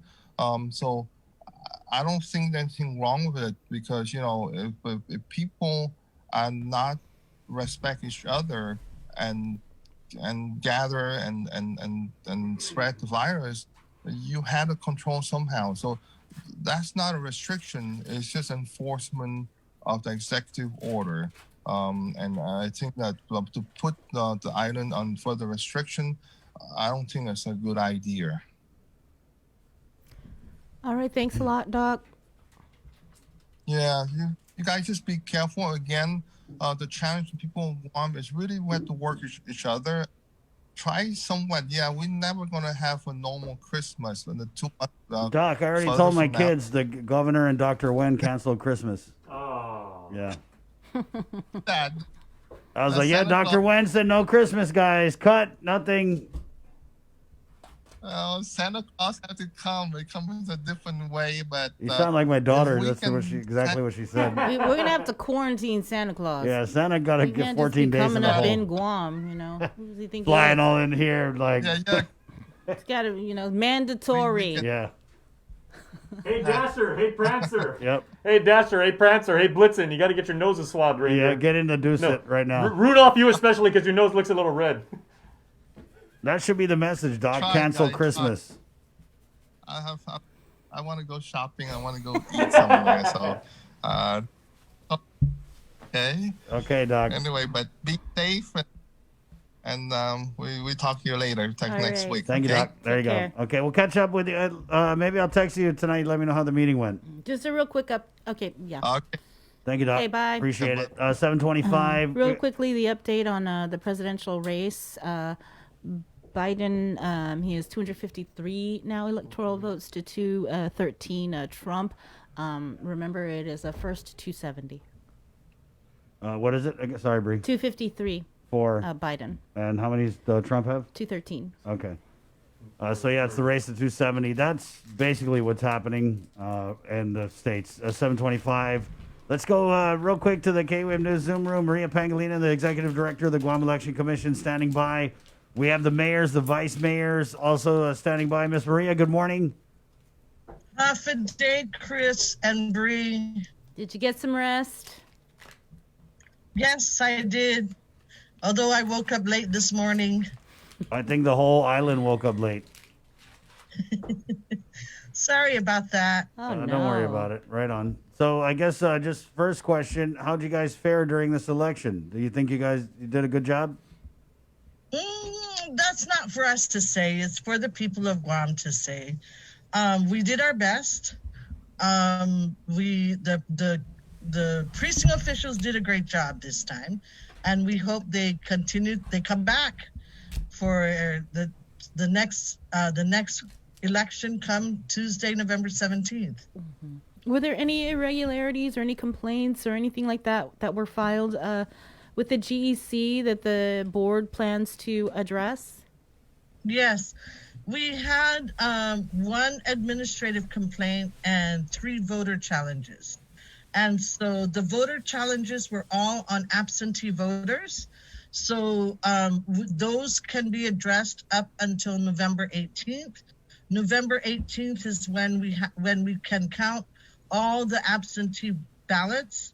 The rest that we expect to come in via mail from off island. So until that date, the Guam Election Commission has that much time to address these complaints. Those ballots that belong to the absentee voter who were challenged, those are still intact, and they can still be voted. We can still count those ballots, or if the commission decides, those ballots will not be counted. Do you have to address those complaints before certifying any of the results? That's correct. Okay. All administrative complaints, all voter challenges must be addressed and resolved before certification. Have you received any requests for a recount in any of the elections? No, we haven't, and our office was manned. We were answering phone calls since we're still in PCOR 1. We don't, we don't see anybody on the second floor. So we didn't see anybody, but we received calls, and that's all we did yesterday. Received calls, and of course Helen was busy doing all the administrative paperwork all the administrative work, including working on paying our precinct officials. Right. Yeah, and, you know, and I only asked about the recount because in Jigo it was really close. It was like just 9 or so votes that separated Francis Lizama and Tony Sanchez. So I didn't know if there was that ask. But you're saying Bree, it's not. Yeah, Bree, they don't have to ask. It's required that if it's only within if it's less than 2%, we need to do a recount. Okay. So there's going to be recount in that? Yes. Okay. All right. Any other elections there's going to be a recount? That was the only one that stood out to me. I think that's it, but we will. Our office will do a review of all the races. We started last night, but I didn't get any final word. But we will take a look at it today. Okay. What about this? Go ahead. I heard you guys did a COVID training up at the hospital, Miss Maria. Can you tell us a little bit more about that? Yes, we did. Thanks to Administrator Lillian Posadas. When I gave her a call and let her know that there are voters that wanted to exercise their rights, she arranged for us to get COVID training in order to service COVID positive patients in the hospital. Initially, it was going to be the coordinator and myself. Eventually, I was voted out of it, and 6 of our staff, I believe 5 or 6 of our staff, 5 or 6 of our staff went through the COVID training. They suited up. We have really good pictures of them with their trainers. Eventually, what happened, Chris and Bree, is we have our good friend Ruth Gurusamy from Health Services of the Pacific, who stepped up to the plate, called us and says, I'll help you. I did not want the staff to go out on their own to service COVID patients, either at home or at the hospital. Ruth Gurusamy came to us. She came to us after the hospital training. So we went, so in the end, after the hospital training, after a go-ahead signal by Lillian Posadas, Health Services of the Pacific and the Guam Election Commission visited the hospital and serviced all the COVID-19 positive patients that wanted to vote and could vote, all the regular patients, and all those, I think we went there at least twice to service our voters at GMH. We also went to GRMC. That was starting, I believe, last week, Friday, Saturday, Sunday, Monday, and Tuesday. Our staff, and some kudos to DOE nurses and to public health nurses, they accompanied our staff and they went to service positive patients that were isolated at home and quarantine patients at home. We also, Chris and Bree, we also visited the isolation facility and the quarantine facility. Election night at 7 o'clock, or no, it must have been like 6. Yes, it was about 7 o'clock. There's Tuesday night. 7 o'clock on Tuesday night. My homebound coordinator said, "Ma'am, the nurse and I are going to the quarantine facility. There are people there that want to vote." They were there at the quarantine facility servicing our voters election night. The law says they can be serviced up until 8 o'clock. Well, I remember us talking about this, about how you guys were going to get trained and that you were going to go out to the isolation facility, the quarantine facility, as well as the hospital, to make sure that those that wanted to vote, that their voice was going to be counted and heard. But just overall, Maria. Just thank you to you and the staff, everybody at the Guam Election Commission, all the precinct workers that made Super Tuesday happen. And I know the work is not done. You have a whole nother election to plan for. So thank you. How easy is that, Maria, this runoff that's going to happen November 17th? Is it kind of like set it and forget it? Everything's in place? How's it going to work? Oh, absolutely not everything is in place. We will. Well, thank you for being honest. I mean, are we going to have like 19 polling sites or,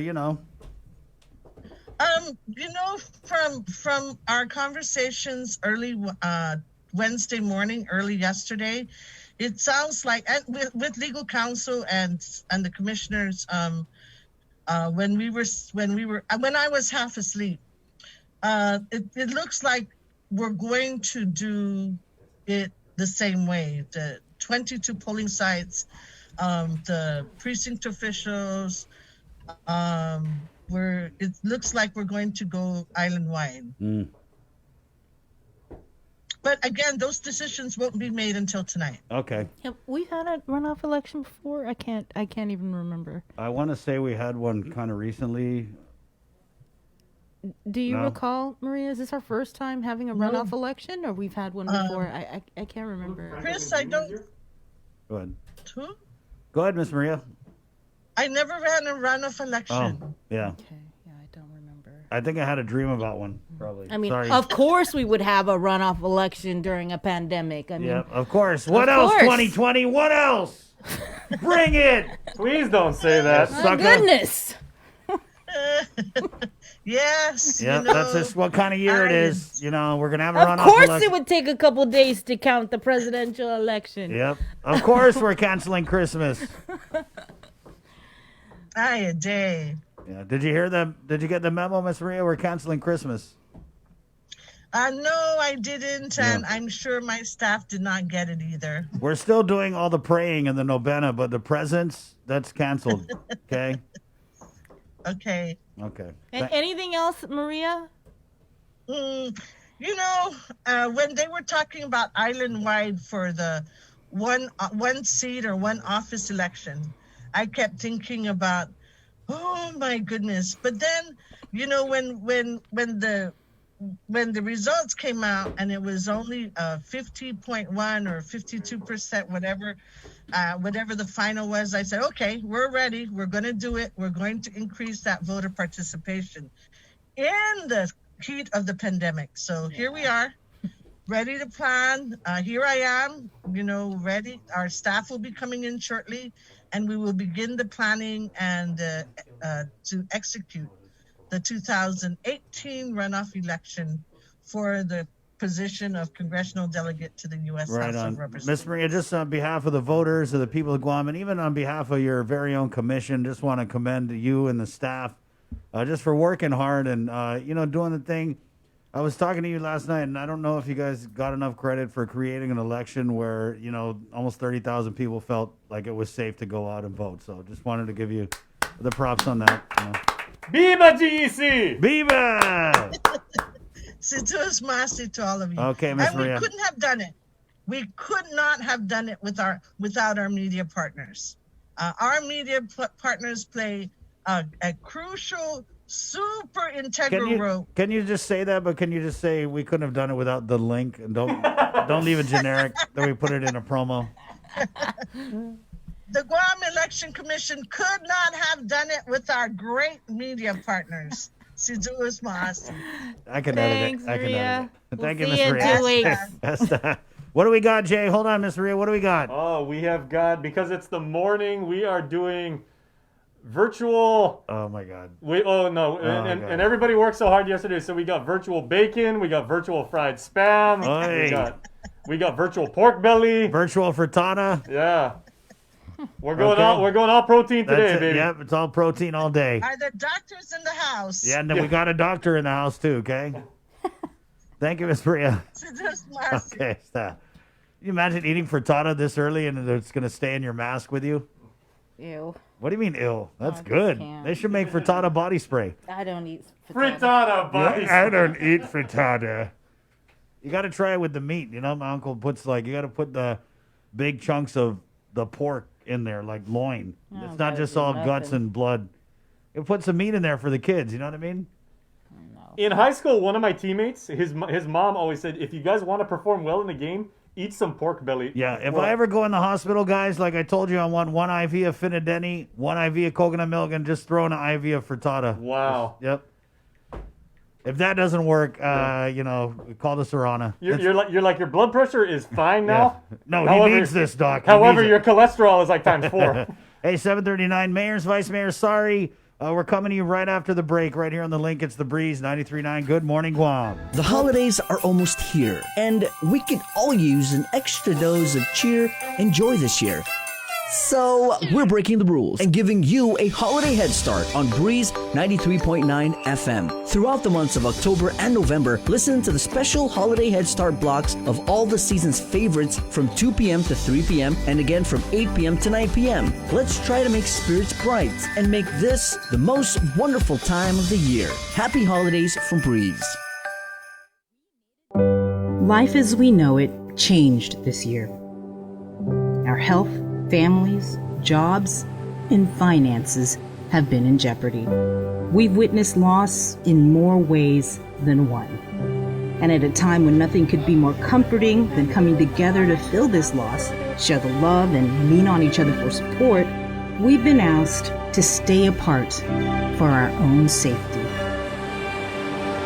This year on Giving Tuesday, the need will be greater than ever, but we'll also face more obstacles than ever in spreading love, kindness, and generosity to those who need it most.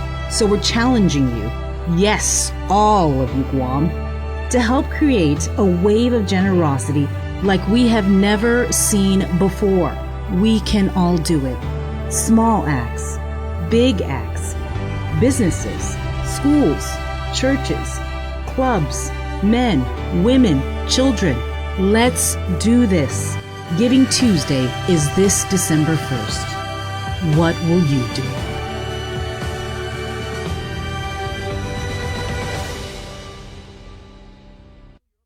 GU Self-Storage, conveniently located near the Harmon McDonald's. We offer affordable rates, online payments, and auto bill pay for your convenience. Plus gate access daily from 6 a.m. to 9 p.m. Call us today at 648-7867 for more information. The Christmas Pops Virtual Holiday Shopping Fair is coming on Sunday, November 29th. It's the 3rd annual Christmas Pops event with local artisans, crafters, and businesses in a reimagined and safe way for you to shop. As many small businesses struggle to survive, the call to buy local is greater than ever. To learn more and participate in this one-of-a-kind multimedia marketplace event on the stations and digital platforms of KUAM Communications, bringing together the island's biggest array of local vendors, email bettyann@kuam.com or visit kuam.com. Presented to you by Stroll Courier. Get all your packages, documents, and gifts delivered island-wide. Visit strollguam.com/courier and book a delivery today. Thrive, a coalition for a drug-free Dededo, is an active partnership of community members and leaders committed to a vibrant, resilient, and empowered Dededo. It takes a village to raise healthy and drug-free youth. Thrive with us. Find us online or email thrive@westcare.com. You're watching The Link with Chris and Sabrina on TV 11, but don't leave yet because we're coming up next on CBS This Morning. Leaving you today could be the worst day. It's the last that I will see your face. That's the one, Kids from Chook, leaving, 7:42. Good morning, Guam. I don't know if you guys caught the start of the show, but I broke my own record for longest Good Morning Guam ever. Do you think I could get into Guinness Book of World Records?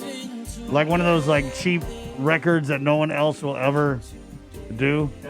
You'll be right there next to like the world's biggest crab. You know, the one they caught in Alaska. That's like 7, and the world's tallest person, who was a Chinese gentleman. Who Right, was world's biggest left shoe size. The weird records. You know, I want to get in as a world's longest Good Morning Guam. And knowing you, with your luck, you'd be like right next to like world's longest fart.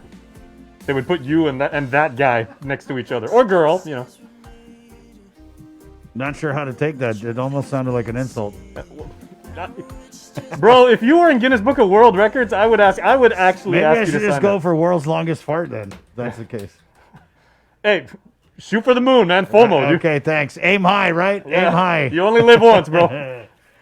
That's a weird time, man. You don't do for 26 seconds. 743, The Link, brought to you by Thrive Coalition, Cobble Enterprises, IT&E, Dial Rent to Own, and Carrier at 647. Cool. Let's get into the K-Wave News Zoom room where we now call this meeting of the Mayor's Council of Guam to order. That was a joke because there's so many mayors and vice mayors in here. Good morning, mayors. Good morning, vice mayors. Good morning. Morning. So thank you again for joining us. I know I sent the invite out to everybody last night, and so we'll just start upper left-hand corner. My left, I don't know what you guys are looking at on Facebook Live, but we have Mayor Mack, Mayor Paul McDonald, Agania Heights, and we'll just go down the line. Then I'll introduce you as we go. But Mayor McDonald, you had two challengers in this election, longest-serving mayor ever. How big was this win for you in the village of Agania Heights, Mayor Paul McDonald? Good morning.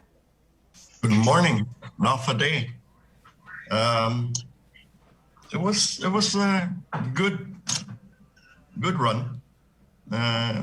Interesting election. Right. And I'd like to commend the GEC because they did a really good job. Mayor, Yeah. I want to say it's been a while since you had a challenger. Did this election kind of fire you up a little bit here in this campaign? Or did you just think, let me just put it in play and let the residents decide? Yeah, actually, because of the COVID, it's a way different election. Right. It's the first time that we actually did almost nothing about the election. On the campaign side, constantly- right? Yeah. Yeah. Other than the campaign sign, but I had that up before the pandemic. Right. It was totally different. It was mostly boring. We just had to stay at home and concentrate on helping the people, and it became routine. For the 8 months that we campaigned. Go through. Right. Totally different. Way very different. I like how you put that. Boring. Vice Mayor Chris Farron, congratulations on your win, Vice. I know you guys were doing a thank you wave this morning, so I thank you for coming on here to share a little bit of time with us. So both you and Agate Mayor Kev Siswico had some challenges. How big was this win for you, Vice Mayor Chris Farron of Agate? Well, anyways, good morning. I'd like to greet everyone. Good morning, and hope everyone's well. It was our first term, and we had a lot to prove, and the outcome obviously shows the results actually show that our hard work has paid off. And we'd like to thank each and every one of the residents that came out and exercised their right to vote. It was like Mayor Paul said, it was a totally different style of campaigning. Right. But as mayors and vice mayors, we go out each and every day and serve and work for our people. And in the end, the results will show. And it truly did this election. I also like to commend our opponent. It's very rare that in the village level, people go to congratulate you. And, I can commend my opponent. She did that the morning of the Wednesday. And that's truly a statesmanship attitude. And, I commend her for a good run. Same with Mayan Chaffers. Campaigning is not hard. I mean, it's not easy. Right. Sorry. Yeah. But, it is what it is, and the people decide. Vice, we'll just go over to Mayor Kev Siswico, Agate Mayor Kev Siswico, reelected to another term. Mayor, how was this campaign for you? Hafide, the vice said Hafide to everyone, this campaign, I don't think it was boring. We still had a lot of work, before us. But it was a very interesting campaign trail because the campaigning was a little bit more different and was a little bit more of phone calls and, just kind of reassuring the public that we were there, most especially to take care of them during this time of COVID. And so, actions speak louder than words, right? I mean, during a campaign, anyone can say, this is what we're going to do, this is what we're going to do. But when you actually see the work and the action being done already, it actually, it speaks volumes. And so, I want to say thank you to our supporters that actually came out. We had just about over, I want to say 50+% voter turnout in Agate. And that was pretty good considering, with COVID. We did get some residents that couldn't come out to vote because of, obvious reasons. Maybe they were sick and, some that were told to stay home and we pray for their safety during this time. But a very interesting election, very quiet, definitely for Agate. But we saw the voters come out, and like you guys say, right? The only thing we could do was wave and give virtual hugs from where we were standing. But we still felt the love down here in Agate with our supporters, and the numbers showed it. And we're very thankful. Let's go over. Thank you so much, Mayor. I want to go over to Jigo here, where we have Mayor-elect Anthony Sanchez, who was serving as the vice mayor under outgoing Mayor Rudy Matanani. Mayor-elect Sanchez, this was a crazy race in Jigo. I mean, the real question wasn't who is running, it's who isn't running. I mean, it seemed like the whole village, we had about, 85 different vice mayor candidates. There's about 30 different mayor teams. How were you able, good morning, first of all, Vice Mayor / Mayor-elect. Good morning, Chris, Sabrina, and Jason. Yes, you are correct, Chris. It wasn't a crazy race. It was a malfunction race. So how did you stick out, Mayor, with all these candidates that we had? With all the candidates that we had, we just had to go out there and reach out to every one of the village residents and try and get them to come out to vote. But from what we saw from this election in Jigo, the turnout was not as great as I thought it was going to be, but it is what it is with this COVID-19. I mean, everybody's just trying to stay safe, which you don't blame them. Right. I mean, what can you do with this pandemic going on? So I just like to thank the people of Jigo for coming out to exercise their right to vote and, stay safe. Do you know if we're going to see a recount in the race? Vice, because you won Maria by 8. said that there was going to be. There was, okay. Yeah, because there was a 2% threshold. Well, according to Maria, from what she just said, that yes, there will be a recount, and hopefully with the recount, the votes in the favor still come my way. Right. Mayor, if you could, what was the tone of this campaign like in Jigo with just so many people running? Well, the challenges were just trying to go out there and get the residents to come out to vote and get the residents to know what you're trying to do for them. Being the sitting vice mayor, just going out there and doing my day-to-day duties, it's just go out there and work hard and let it speak for itself. There you go. And that kind of seems to be the theme with a lot of the incumbents is, there's a campaign going on, but we still got work to do. So I'm going to go do this work, and if you see me working and you want to vote for me, shoot, Balut. Thank you, right, Mayor. We'll come back to you. Let's head over to Mangilao, where there was a vice mayor race where we had incumbent Vice Mayor Tommy Duenas unseated by the challenger, Vice Mayor-elect of Mangilao, Kevin Delgado. Good morning, Vice Mayor-elect. Good morning, Chris, Bree, and Jason. Good morning. I know I always... First of all, I'm not teasing you. I know that you've got this singing. You're legendary in the choir, and so that's why I always sing whenever we mention your name. Record I've never sung. You Raised Me Up. Just letting you know. Well, hey, now that's a good song to sing. So then, can you give us something? Just a little Chessa, sample. One day. Hey, no, it's the morning. You still got empanada in his throat. Come on, can we at least do? He will raise us up on eagle's wings or something. But I'm flattered. I'm flattered. Thank you for allowing me to. Thank you. Appreciate it. Yeah, what's so with this campaign? I know you had some signs up and stuff, but how much traditional campaigning were you able to do? And was this your first time running? So was this kind of new to you? It was. It was. You know, this is actually a 16-year wait. I picked up my first packet 4 elections ago, but every 4 years I've been asked to hold off to finish something or to do something else to give other people an opportunity. But now I'm 42 and we need to do something. So this is my way of going from a group that I've been working with for 25 years to something bigger this time. We only did one fundraiser in February, and that's all we could do. And we had to ride off the coattails of that fundraiser because there was nothing else from March on. What did you get a call from Vice Mayor Duenas yet?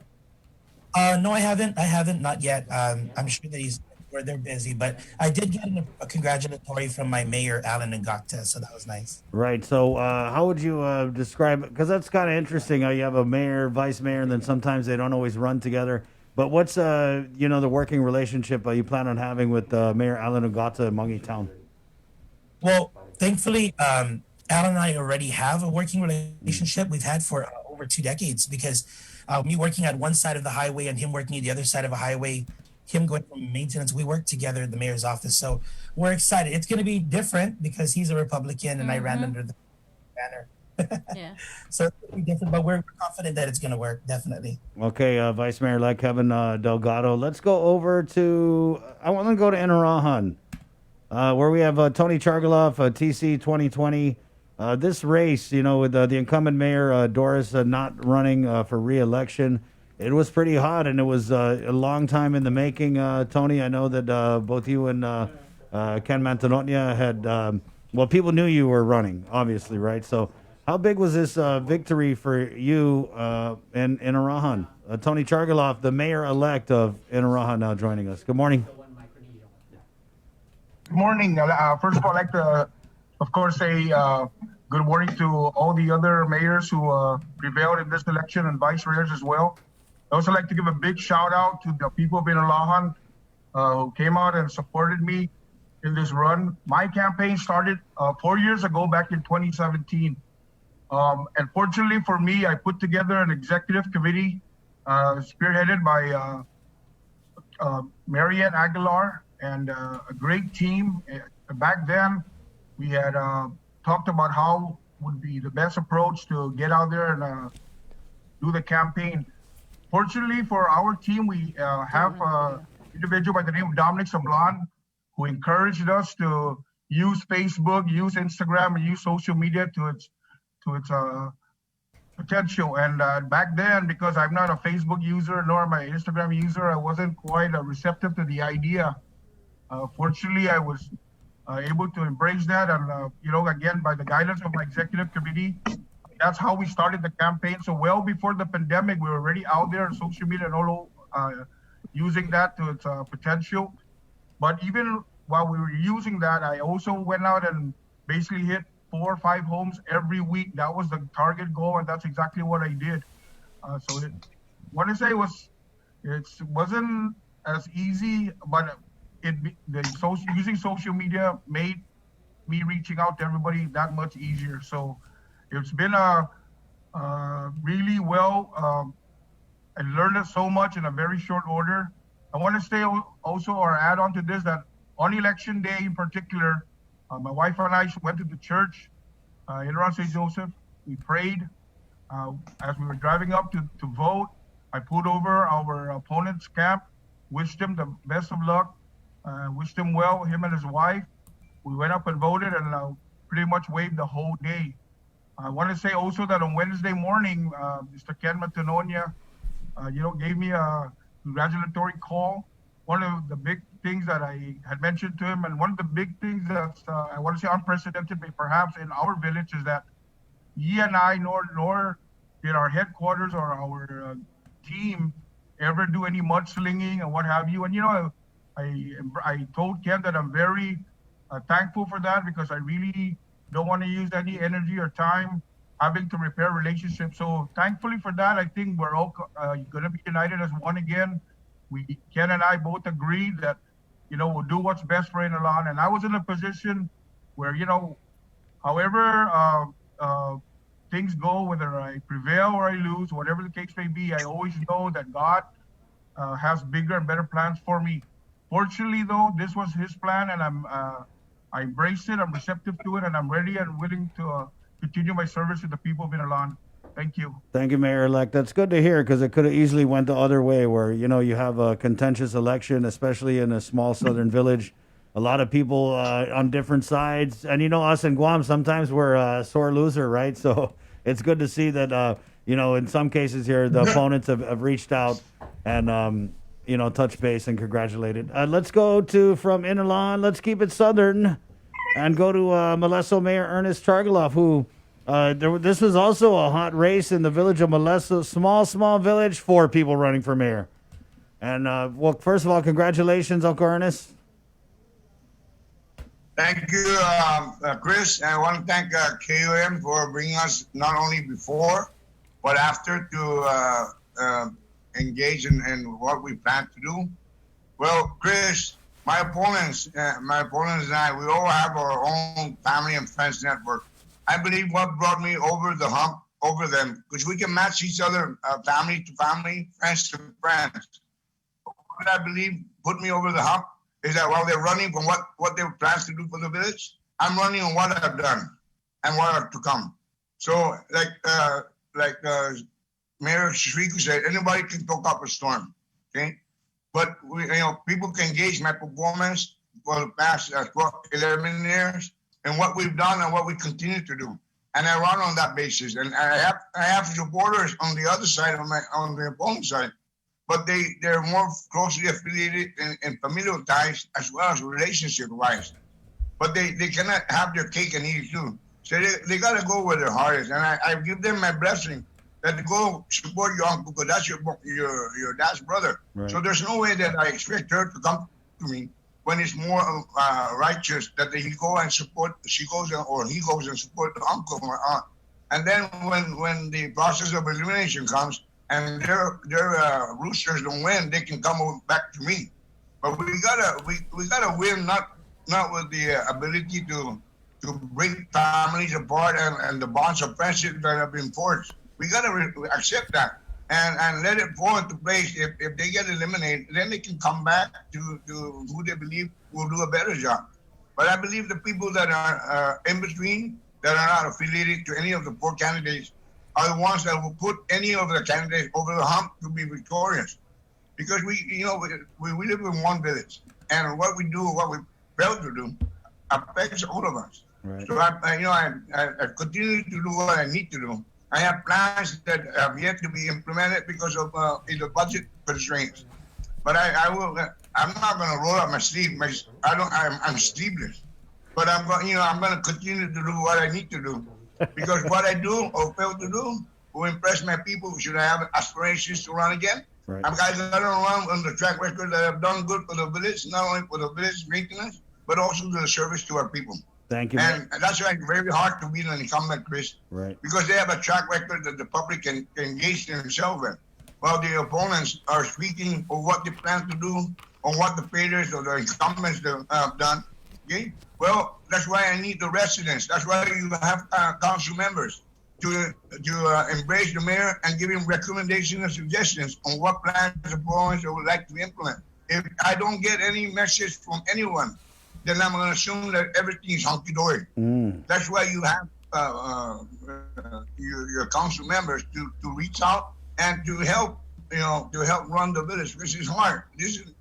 People think this is a glorified job. It can be a thankless job at times. You can help somebody 20 times, and the scale of concern can immediately shift with just one time that you failed to accommodate them. Right, It should be prorated and commensurate with the amount of help you give. Not one neglect going to overwhelm 20 of good deeds.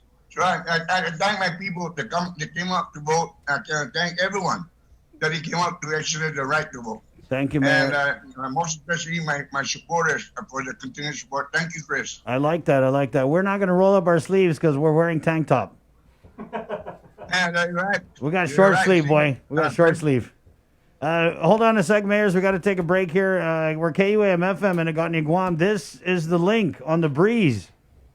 Dial Rentone, IT&E, Thrive Coalition, Carrier, Calvo Enterprises, proud to sponsor today's episode of The Link. It is the Thursday, November 5th edition of the show. To our viewers on KUAM TV, thank you so much for waking up and dipping your pantosta and your coffee with us here. It's been a blast. We now ask that you come over to our KUAM News Facebook Live feed. There's also an audio stream on Docomo Channel 10, and we're right here on the radio, The Breeze, 93.9. My name's Chris. I'm Sabrina. Esta, KUAM TV, adios! Bye.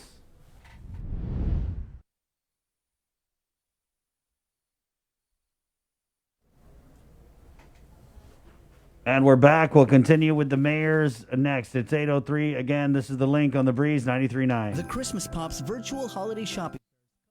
GU Self-Storage, conveniently located near the Harmon McDonald's. We offer affordable rates, online payments, and auto bill pay for your convenience. Plus gate access daily from 6 a.m. to 9 p.m. Call us today at 648-7866. Thrive, a coalition for a drug-free Dedido, is an active partnership of community members and leaders committed to a vibrant, resilient, and empowered Dedido. It takes a village to raise healthy and drug-free youth. Thrive with us. Find us online or email thrive@westcare.com.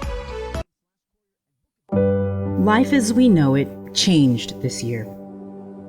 Our health, families, jobs, and finances have been in jeopardy. We've witnessed loss in more ways than one. And at a time when nothing could be more comforting than coming together to fill this loss, share the love, and lean on each other for support, we've been asked to stay apart for our own safety. This year on Giving Tuesday, the need will be greater than ever, but we'll also face more obstacles than ever in spreading love, kindness, and generosity to those who need it most. So we're challenging you, yes, all of you Guam, to help create a wave of generosity like we have never seen before. We can all do it. Small acts, big acts, businesses, schools, churches, clubs, men, women, children. Let's do this. Giving Tuesday is this December 1st. What will you do?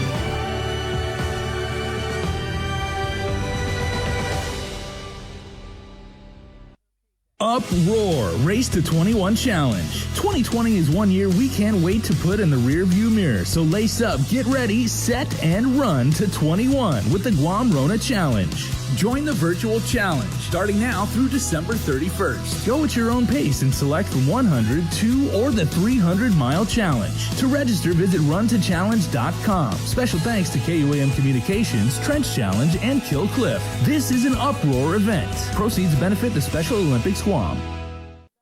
The holidays are almost here, and we could all use an extra dose of cheer and joy this year. So we're breaking the rules and giving you a holiday head start on Breeze 93.9 FM. Throughout the months of October and November, listen to the special holiday head start blocks of all the season's favorites from 2 p.m. to 3 p.m. and again from 8 p.m. to 9 p.m. Let's try to make spirits bright and make this the most wonderful time of the year. Happy holidays from Breeze. You're watching The Link with Chris and Sabrina on TV 11. Stick around because we're next on CBS This Morning. We got your 6. At 6 a.m. with The Link on Breeze 93.9 FM.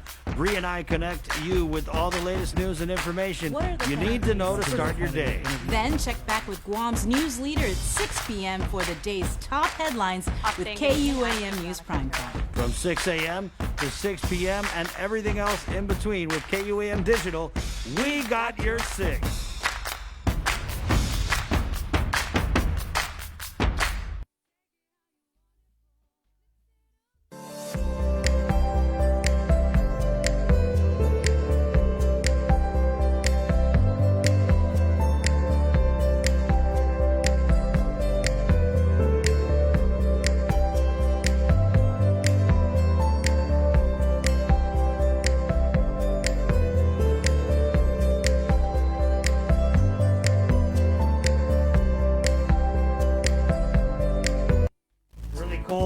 during this pandemic is when you have coworkers who are super OCD.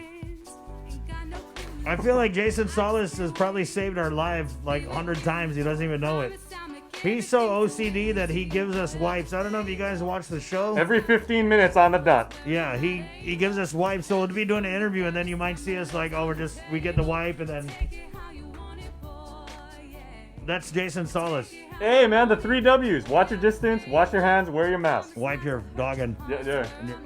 So thank you. And he's not even doing it because he cares about us. He's doing it because he just can't handle the idea of any germs being anywhere. This is how he is even non-pandemic.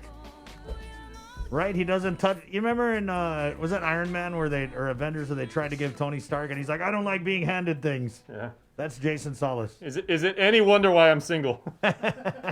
808. Let's jump right back into it with our mayors. I think we were in Molesto last, so let's just go across the border to Umatic, where again we had a pretty hot race, 3 candidate race in the village of Umatic, but at the end of the day, when all the votes were counted, there was only one remaining, and it was the incumbent Mayor Bota, Mayor Johnny Kanata. Mayor, good morning, Mayor, and congratulations. Congratulations. Thank you, Jason, Chris, and Sabrina. Yeah. I want to thank you for having me on the link. First of all, I want to thank the director for a great job in the election. And I want to congratulate all my colleagues, vice mayor and mayors. And I want to thank my people who supported me. I want to let them know that my heart's still here. And the people that didn't support me, I will still be here to support. Even the people that didn't support me, my job is to make sure that I take care of both the Democrats and Republicans. It is my job to make sure that the people are taken care of. After the election, there's only one mayor, and that one mayor is I. And I'm willing to take care of my people, whatever I do. And the thing that I didn't have was a camp in my village. I didn't have a camp in my village because of the COVID. I'm trying to keep my people safe. The other camps, I just stayed away from that. I don't want to cause any problems. I went home and just went down and lay home and wait for the results. And like Jason, Sabrina, I don't have a phone like the other mayors where you can, WhatsApp everybody. I just stick to one phone, and that's the only phone I use. Is when the people need help, I'm there to answer it. I don't need WhatsApp. I don't need Facebook. I have my UMPC. I have my staff, and I want to thank my staff for our hard work. We never went out to ask for support. We just kept doing our job, passing out foods to the people of Umatic, and I just keep working. I was never working hard to get votes. I was never I just do my job, kept doing my job, and I came out, victory. And I want to thank the people of Umatic for giving me this opportunity as the mayor of this village again. And I'm going to work twice as hard as the other 2 terms that I was. I'm going to work harder, and especially the people that didn't support me. I want to show them that I'm still going to help them harder than try to keep them with me and vote for me and keep me in again for the next 4 years if I run again. So, Mayor, did you hear from your opponents in this election already? I haven't heard from anybody. Down here in Umatic, their pride is more better than, there's too much pride down here. But that's okay. I'm still going to help them. I know they're my opponents, but they're the people of Umatic, and I'm willing to help them no matter what. This is my job, and my job is to make sure that I take care of my people down here. And I'm trying to keep them safe as we go along. Thank you, Sabrina and Jason and Chris. Thank you, Mayor. Congratulations. There you go, Mayor Johnny Kanata of Umatic. Let's go over to Petey, Mayor Jesse Allig, who beat his opponent 10-1. I want to say Frank Cabrera was the guy who decided to challenge Mayor Allig. I don't know, after that result, Mayor Allig, I don't know if anyone's going to run against you for a while. Well, we may not have Disneyland, that's for sure. Oh, that was what it was. He came on, he did an interview, and he said that We're like, what plans do you have for the village? And he was like, I want to do something like a Disneyland. And I was just like, huh? What, Disneyland? Boom. Wow. Anyway, well, congratulations, Mayor. Thank you to KUAM, and thank you to all our residents in PD for for their trust and their confidence in us. Right. And we definitely look forward to another 4 years serving them and serving the people of Guam. As mayors, we reach out definitely to our community, but we extend our hands to our brothers and sisters in other villages. So we're definitely looking forward to that. I am thrilled about the 10-1 victory. 91% is a 10-1 victory in a two-man race. I don't ever remember hearing that in my lifetime. So I'm really proud about that. I think we did, together with the team and our MPC, we proved ourselves to the people that we're here to serve them, and we're more concerned about their livelihoods and our community as opposed to putting people down. So we're definitely looking forward to another 4-year term. Thank you very much. Mayor, it's a recurring theme with the mayors that we had on during this interview is a lot of them are saying that, yeah, campaigning is nice, but we had so much work to do. Was it the same with you and your staff? Was it like, yeah, I want to campaign, but God, I got to pass out this food. I got to do this. I got to tell people not to get COVID. Yeah, that's exactly what it was. And I think for us, and I had to kind of impress that upon our team, is that our work is our campaign. We started January 2017 and we worked every day to today. And everything that we've done since then proves that, we're here for our people. And so, yeah, the pandemic actually helped us in a way to show the people that we really do care. It's definitely a different kind of different kind of year. We're not used to it, but it's definitely something that we're going to make sure is good enough for our people, or enough so that everyone is happy at least and safe. Everyone, I heard about canceling Christmas, and so we joke around about that, but there's always going to be Christmas, and we'll always make sure that there's Christmas somehow. Amen. As long as we're safe. We're not canceling Christmas, Mayor. We're just canceling the presents. Oh, yeah, just to be well, clear. That's good. Then we'll have more money. I told my kids already. I said the governor canceled Christmas presents. Santa's barred. He's on the no-fly list. And you're right. The bin is more important, right? Right. Yeah, we could do it. No, we're going to do the praying. We're going to double up on the praying, but the gift giving and all that, it's canceled. Thank you, Mayor. The village of Petey, it's not Disneyland, but it's one of the happiest places on the island of Guam. Okay, let's go to Talafofo now, where the real mayor is standing by. And this was another race where you had a couple, they're all Democrats, Bree? What do you mean? In Talafofo. It was all Democrats running, right? I think so. I think it was. So this is another race that should have been decided in the primary, but they canceled the primary and they burned all of our primary election ballots in a bonfire. And after the general, we have the real mayor. That's his slogan. And that's what he calls himself, Mayor Ben Taitagui from Talafofo, God's Country in the House. Mayor, congratulations. Thank you, Chris. Thank you so much. It was a good campaign, very clean campaign, and the people of Talafofo don't want me to leave, so I told them to go out and campaign for me. So they went out there and they campaigned for me, and that's why I'm still here. So, buenos dias, Staff of Talafofo.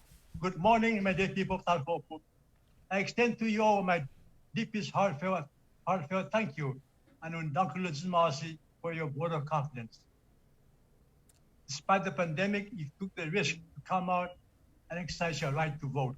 Thank you so much, and I will continue to work hard to improve the quality of life in God's country. Again, thank you, and legitimasi. Mayor, did you hear from Mr. Atoigui and Mr. Diego? Mr. Diego did. He called me up.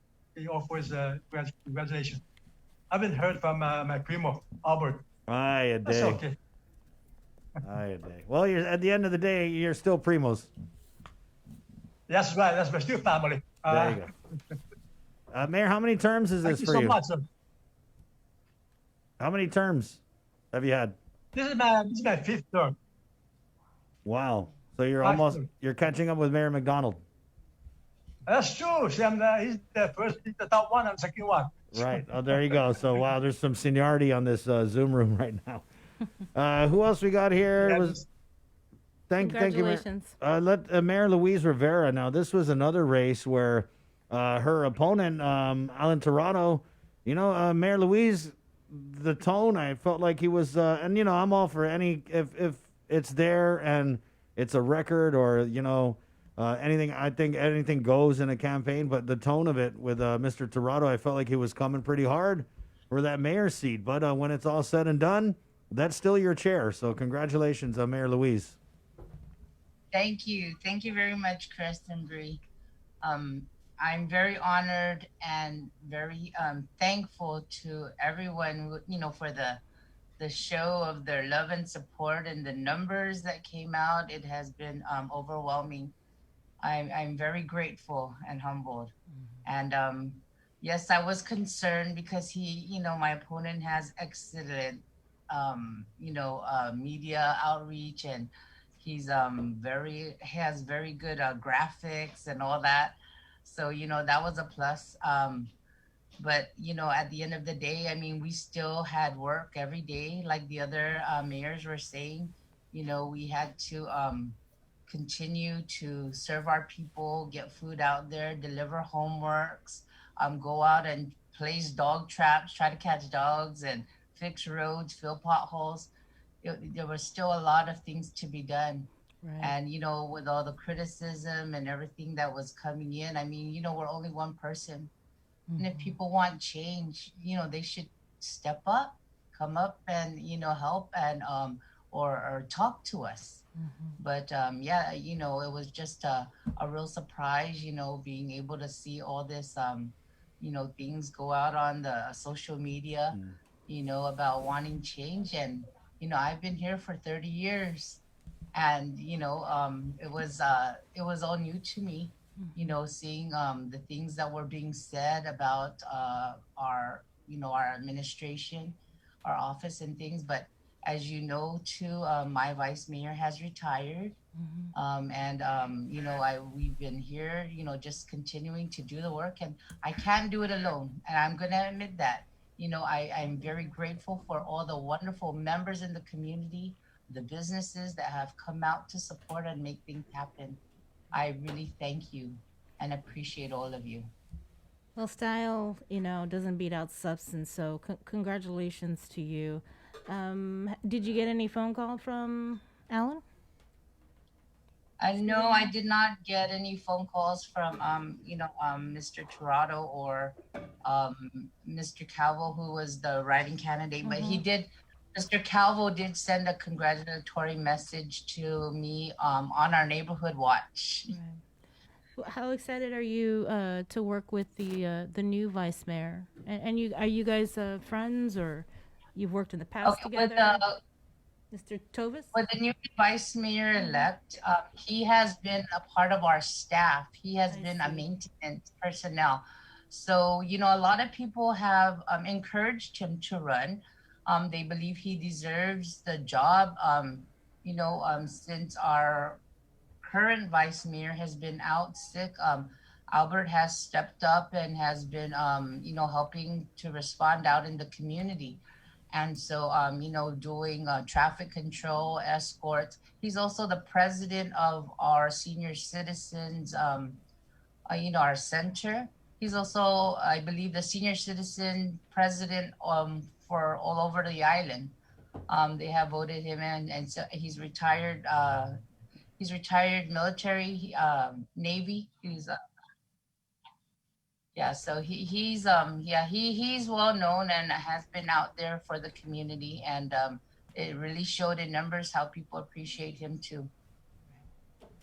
Well, congratulations again. Right. And I want to thank all the mayors, the vice mayors for coming on, especially the newer mayors. Get a good look here, guys. Well, let's see. Who do we have? Well, there's one new mayor. We have TC.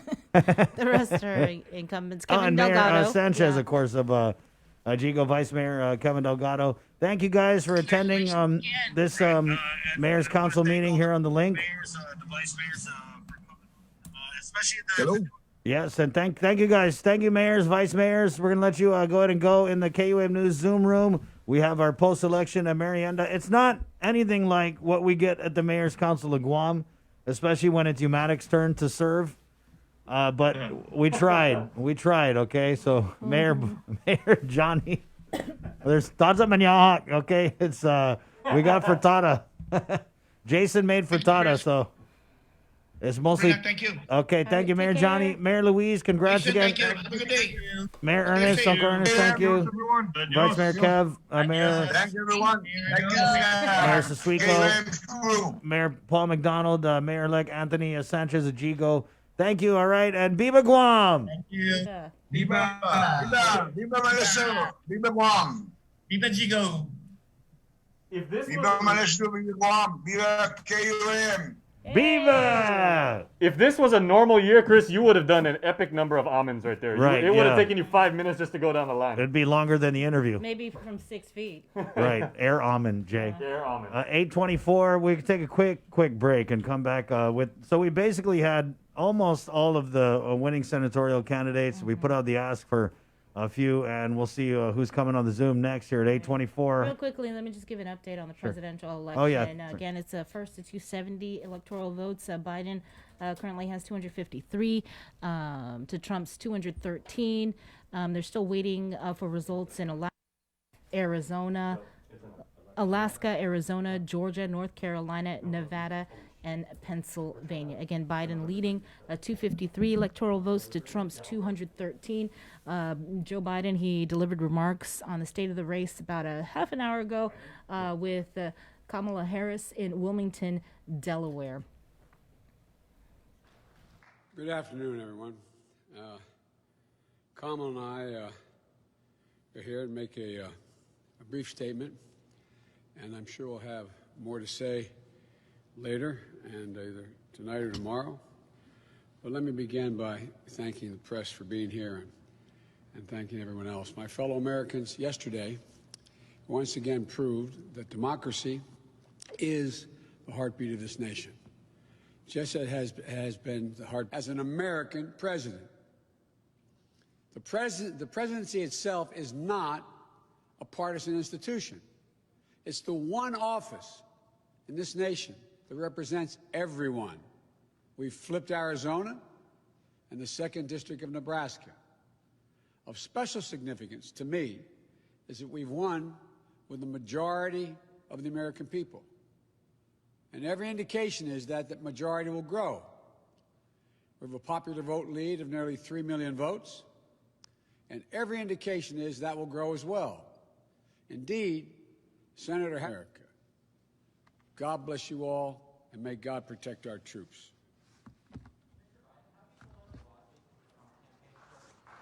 Thank you. Leads the race with 253 electoral votes over Trump's 213 electoral votes.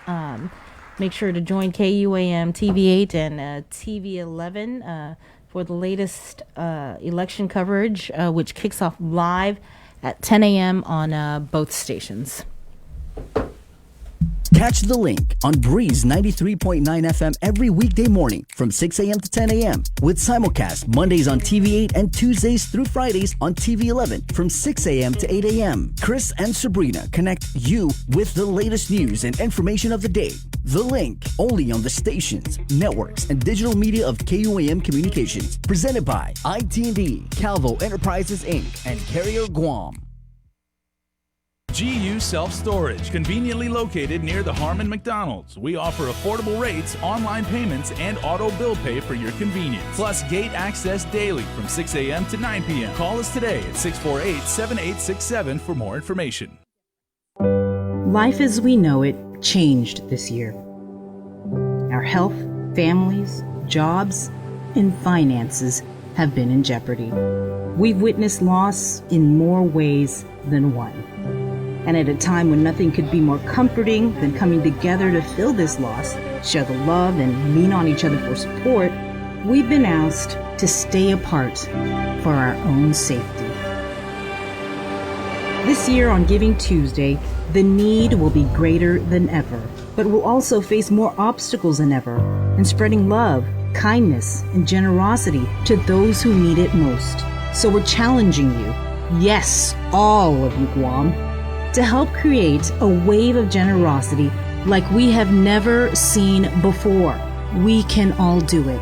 Small acts, big acts, businesses, schools, churches, clubs, men, women, children. Let's do this. Giving Tuesday is this December 1st. What will you do?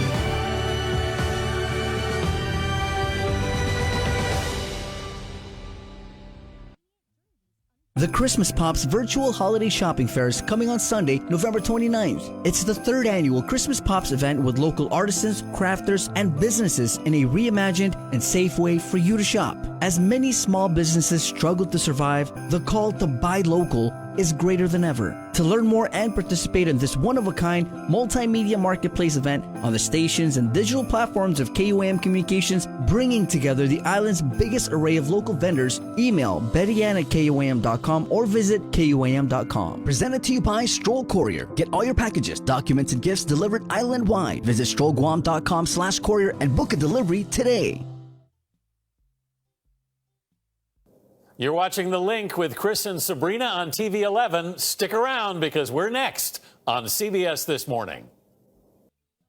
Zero down, may go from zero down, zero down, zero down, zero down.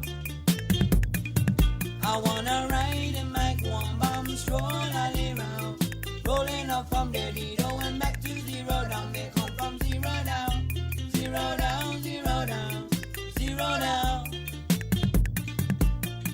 Soldier rise, coming back to this freedom.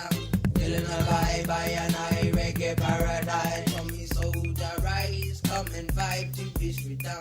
Feeling alive by an eye reggae paradise.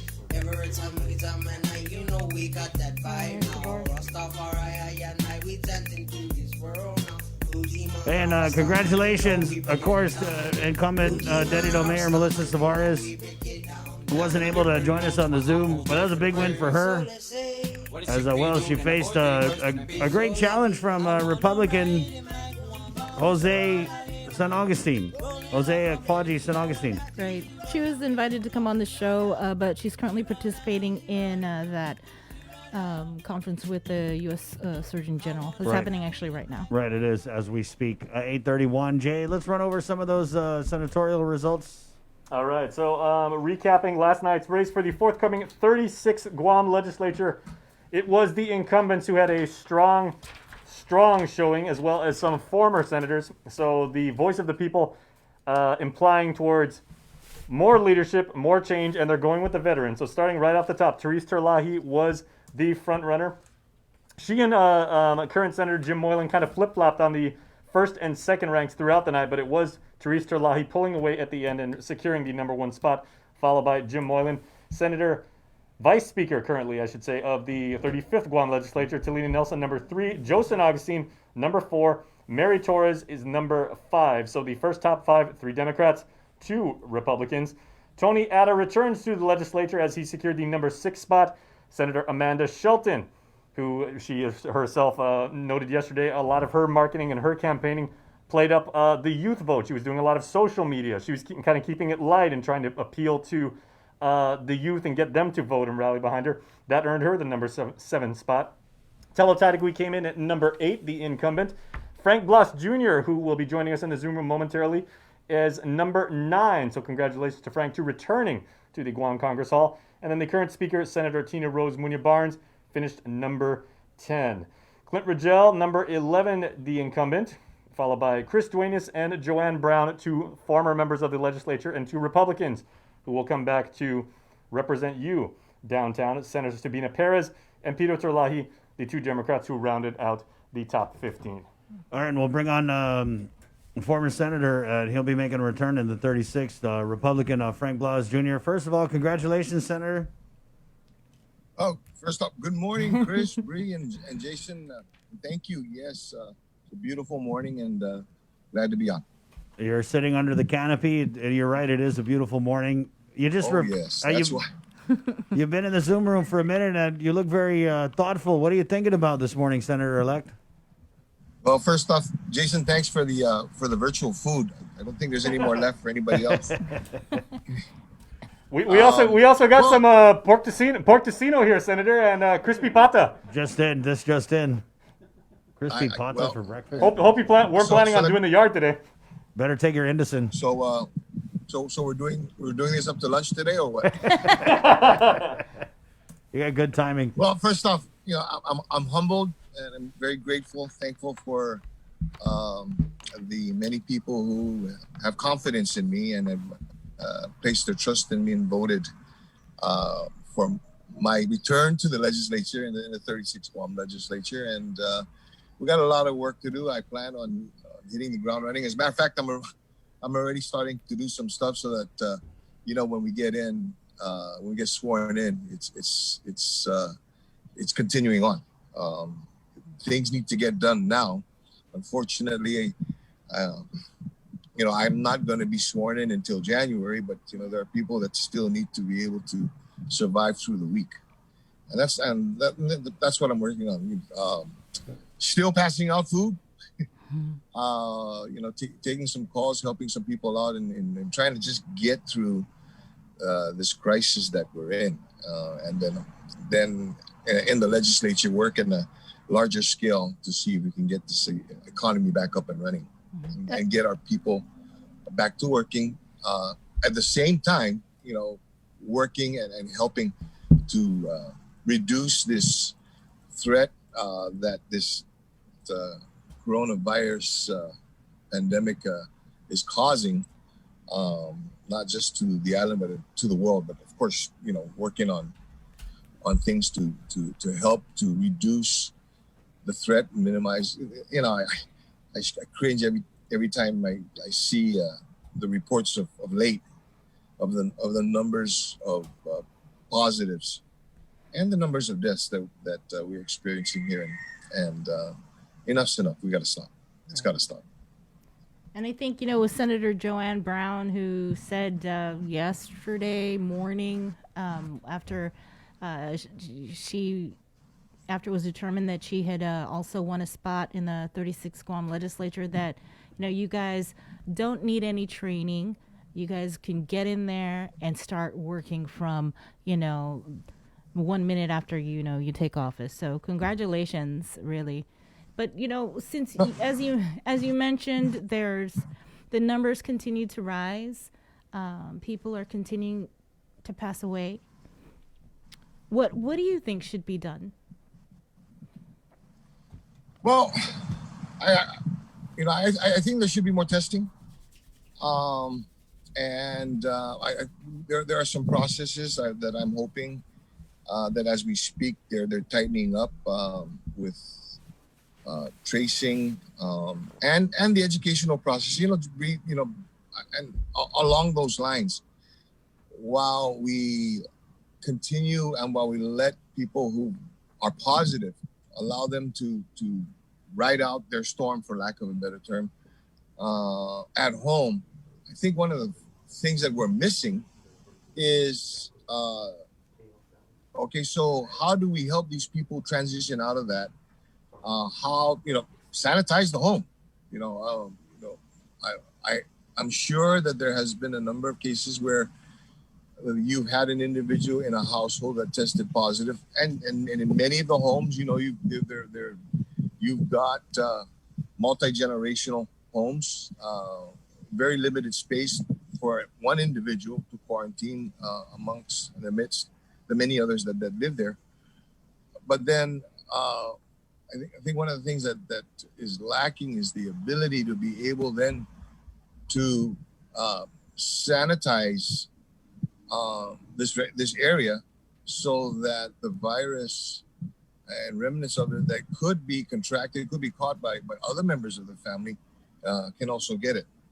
So I hope that that's part of the process and some part of the things that they are now implementing. It's I just ask the community, let's just use common sense. Yeah. And and we can get through this. I just asked that. I mean, because what can the legislature really do? The governor's already flexed her superpowers with the Emergency Health Powers Act, and just yesterday they held the virtual public hearings for these fines and fees, which normally would go through, I guess, approved by the legislature at the end of the day. But it's clear that with the flexing of her emergency power, she doesn't need the legislature, and it kind of seems like she can do what she wants to do to make sure that we're safe and that our health is protected. So, well, it's one thing to be able to argue and to make the point about being able to have it, but there are processes. There's a democratic process for these things to review, and albeit that in the early stages of this emergency, then the actions can be tolerated or accepted. However, as it's prolonged, the legislature does have a role in being able to find out, first off, okay, how is your money being used? And it's primarily in the area of funding, okay, monetary resources. Now, how is this money being used? And what more can or how can we help to prepare for other things that may need to mitigate or to respond and mitigate and recover from this pandemic. I'm not. I guess I don't agree that the legislature hasn't had or didn't have a role over the last 8 months. There were many processes and there were many points in this time period where I believe and I felt that the legislature should have been an integral part of, so that we can help to eliminate some of the delays. Let's take, for example, the poor. We basically knew that this money was going to be coming, and we were in need of a process to be able to disperse it. But we didn't do anything about it until the money got there and it sat there. It's like, oh, we'll deal with it when we get it. And then when we get it, okay, how do we deal with it? And in the meantime, you had families who they don't want a handout. They just want a hand up, but they were waiting. They were hoping for ways to be able to make them whole, help them to pay their bills, pay the rent, buy the food. I think that process, I know that process could have been a lot quicker and now even a lot more efficient than it is today, so that we can get that money out. Yeah. And, kudos to the Department of Labor and the folks there that are trying to work on something that, first of all, they never had to work on before. So yes, they're going to be running into problems, but these were problems that we could have started to recognize and resolve before it got to this point. So that's one of those areas. Secondly, is in the area of emergency declaration. There comes a point in time when the legislature is going to find out, because remember, the legislature also represents the community in finding out, okay, what is this reason for?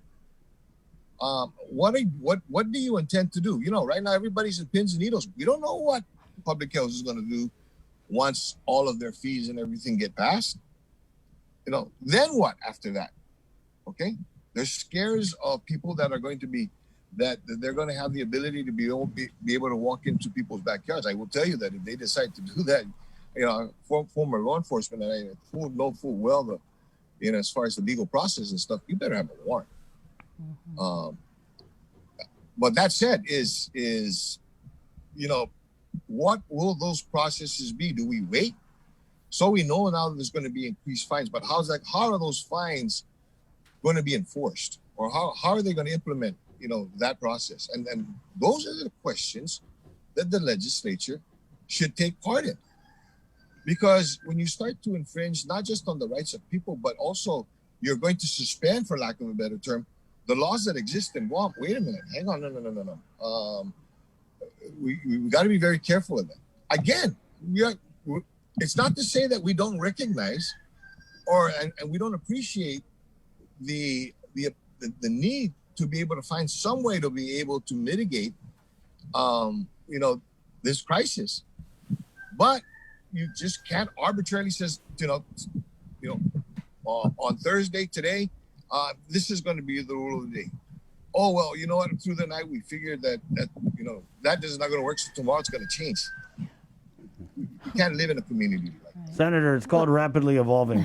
Well, I know. I'm just looking forward to you engaging in this COVID response, considering the fact that you are a former Homeland Security advisor, like you said, you former police officer, and also I want to say that you also were involved with the crafting of one of the emergency response plans, which does include a pandemic response annex. So, congratulations. Thank you. And that's the frustration I have. I knew there was a plan. I wrote it. Okay. Maybe that's why they're not using it. They're like, oh, that's a Republican plan. Throw that, boy. Go put that in the shredder. But but Chris, along those lines, there was a process, and I know that process was being implemented. That through the years, there is a review process. You just can't let a plan, write up a plan and put it on the shelf until it's actually needed. And in some cases, it may not be needed, and we hope it is never needed. But we don't want it to collect cobwebs. So there was a mechanism in there for a periodic and a regular review, which was being done. So, the plan, you know what? It may have somebody else's name on it. Good. That's fine. I don't care. But there's a plan.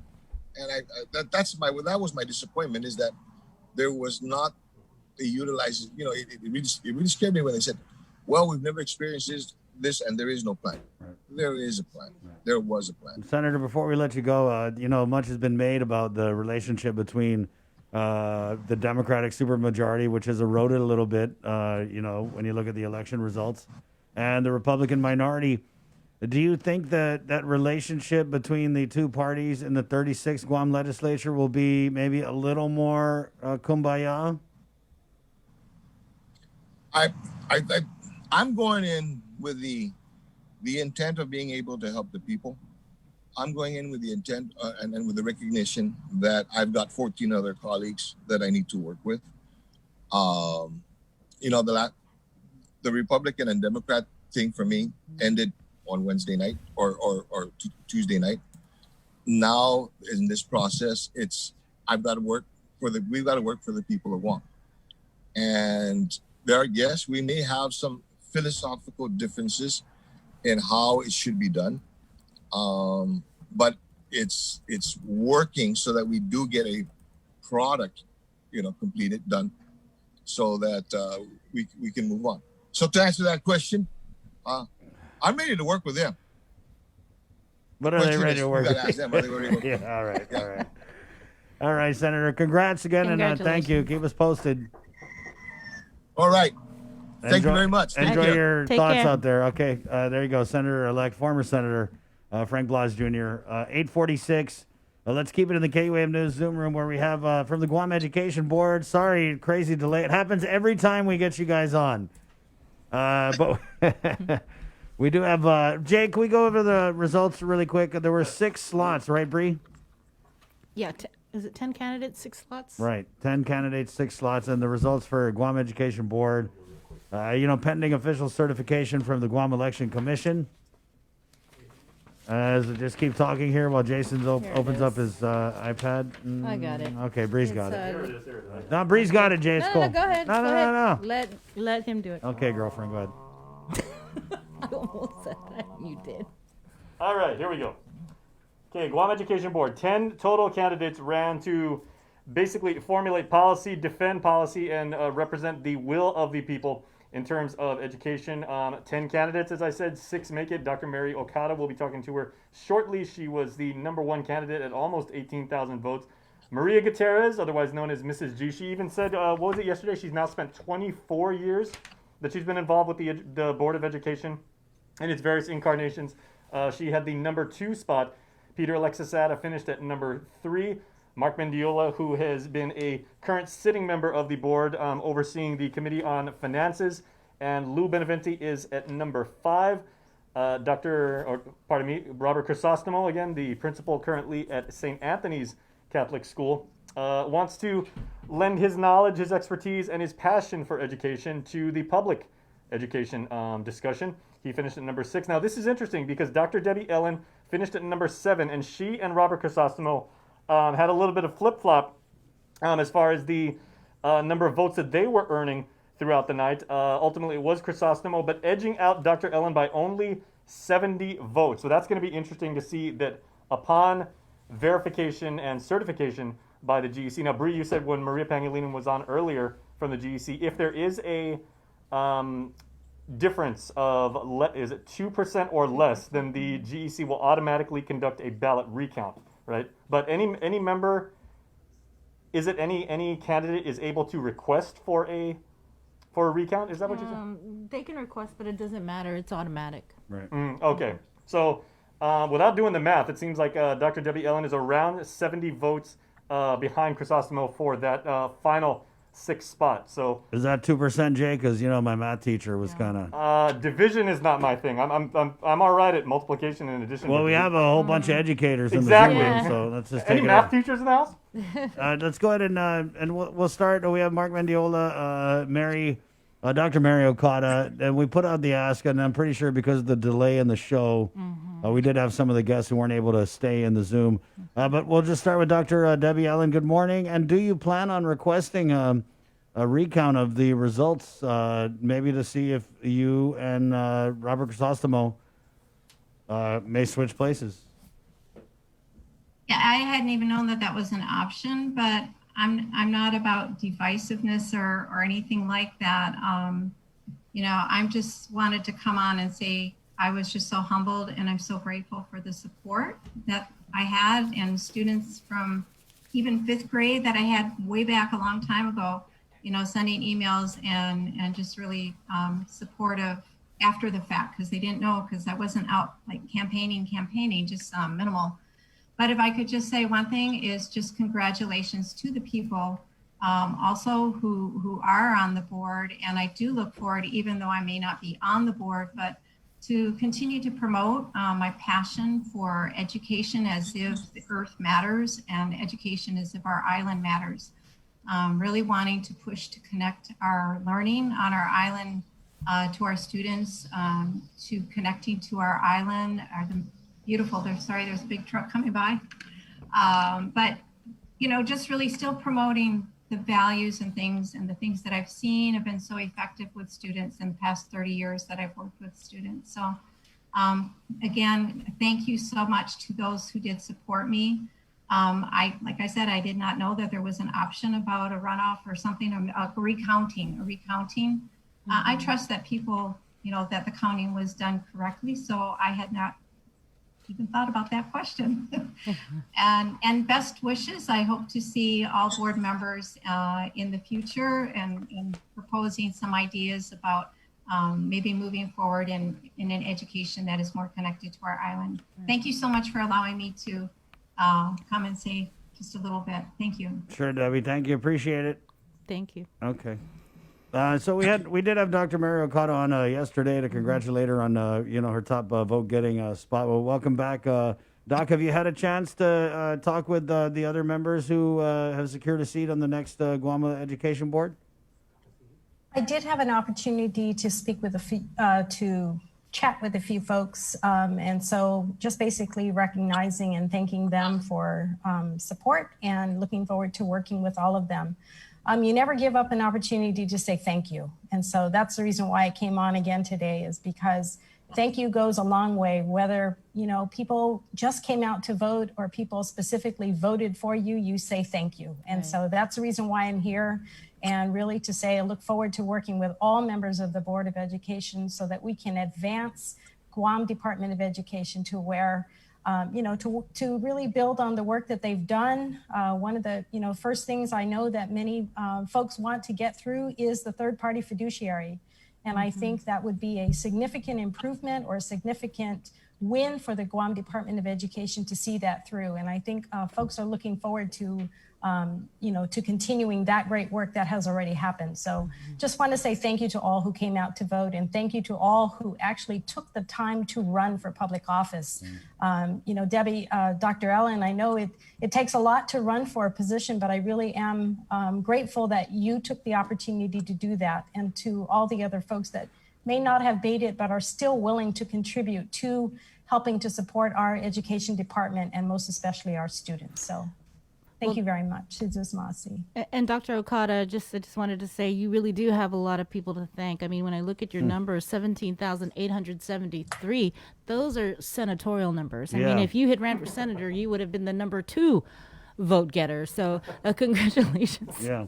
And I've actually heard your name thrown around a lot for different races. I know that, being as prominent as you are, I'm pretty sure people do come and say, hey, would you run for senator? Hey, would you run for Congress? Or, I mean, I know you haven't even been sworn into the GEB yet, but is that something that you kind of think about? Because this is a little bit of a different path for you. Is this a path through maybe another elected office? You always leave your opportunities open. Keep an open mind. And when the time comes, you will make the right decision. All right. Thank you. Cryptic but clear. The same could be said, though, for Mark Manjola. Right, he right. put up some strong numbers, 11,196. Again, if he ran for senator, you would have been number 12. Wow. Mark, and congrats. He's the vice chair right now, and he's the finance chair of the Education Board. Just your thoughts on this election for GEB. Yeah, I just want to thank everybody, Sidus Masi, for those who came out to support and vote. We're in unique times, and obviously there's, we got to think new ways of getting our message out there. I did reach out to a couple of the folks that ran, and there were just some really good ideas that were put out there. I committed to, bringing that to the board and bringing up some of those ideas in terms of technology, in terms of a robust curriculum. Yesterday we had a budget and finance committee meeting, and we were able to go over the high risk status. We, because of the improvement that we've made, they reduced an additional cost of $250,000 that will be going directly back to our schools. So I'm just fortunate enough to continue this journey.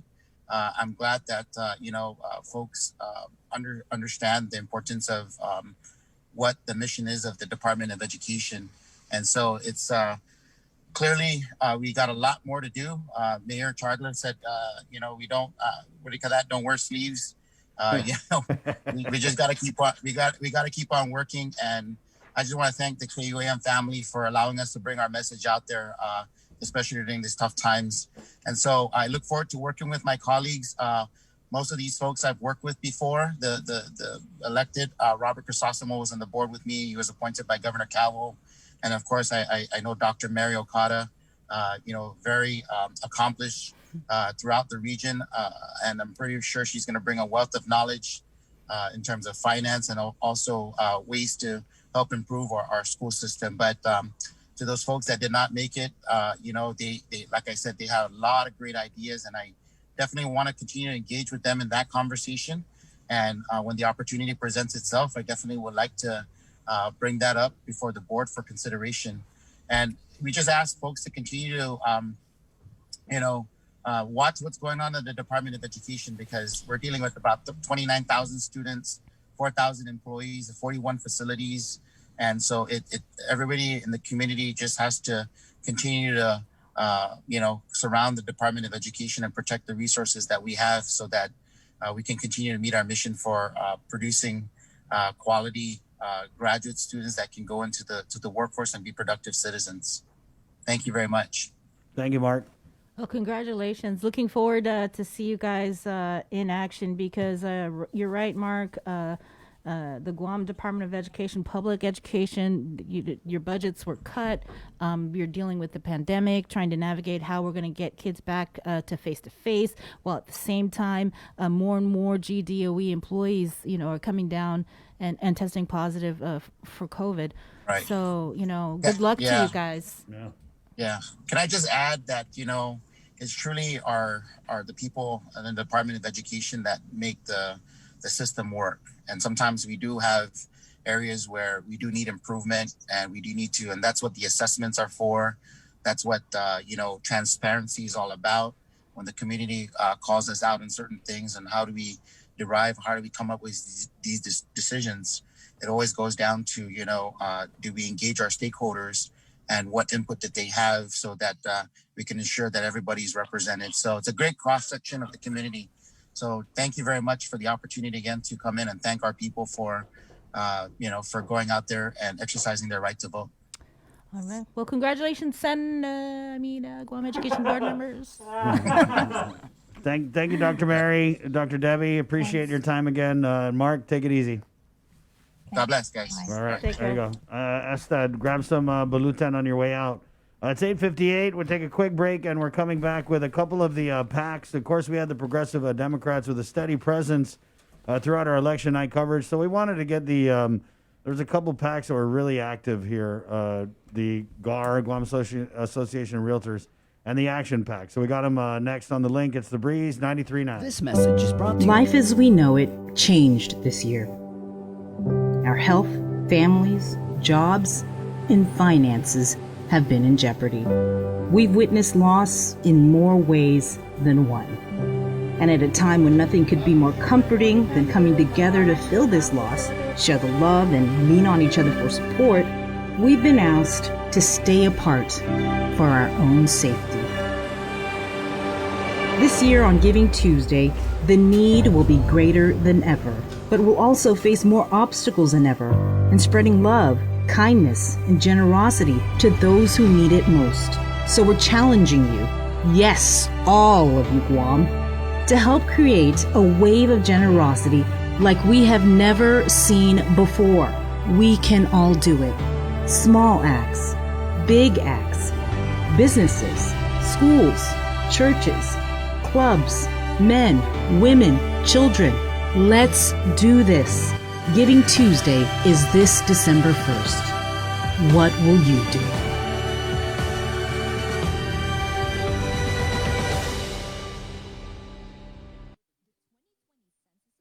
Thrive, a coalition for a drug-free Dededo, is an active partnership of community members and leaders committed to a vibrant, resilient, and empowered Dededo. It takes a village to raise healthy and drug-free youth. Thrive with us. Find us online or email thrive@westcare.com.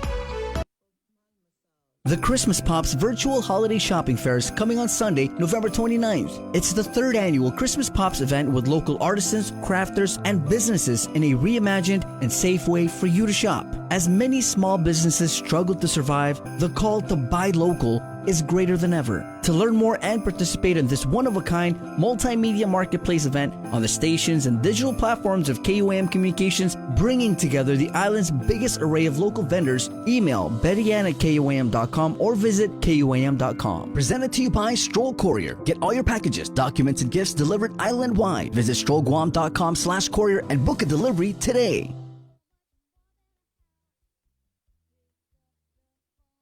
Uproar Race to 21 Challenge. 2020 is one year we can't wait to put in the rearview mirror. So lace up, get ready, set, and run to 21 with the Guam Rona Challenge. Join the virtual challenge starting now through December 31st. Go at your own pace and select from 100, 2, or the 300-mile challenge. To register, visit runtochallenge.com. Special thanks to KUAM Communications, Trench Challenge, and Kill Cliff. This is an Uproar event. Proceeds benefit the Special Olympics Guam. The holidays are almost here, and we could all use an extra dose of cheer and joy this year. So, we're breaking the rules and giving you a holiday head start on Breeze 93.9 FM. Throughout the months of October and November, listen to the special holiday head start blocks of all the season's favorites from 2 p.m. to 3 p.m. and again from 8 p.m. to 9 p.m. Let's try to make spirits bright and make this the most wonderful time of the year. Happy holidays from Breeze. GU Self-Storage, conveniently located near the Harmon McDonald's. We offer affordable rates, online payments, and auto bill pay for your convenience. Plus gate access daily from 6 a.m. to 9 p.m. Call us today at 648-7867 for more information.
You call me Big Papi.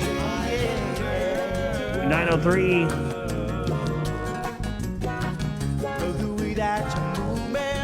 This just reminds me of gatherings of more than 5 people. Because this song's always playing it back in the day. PC, pre-COVID era. Good morning, 904. It seems like so long ago as it's already November.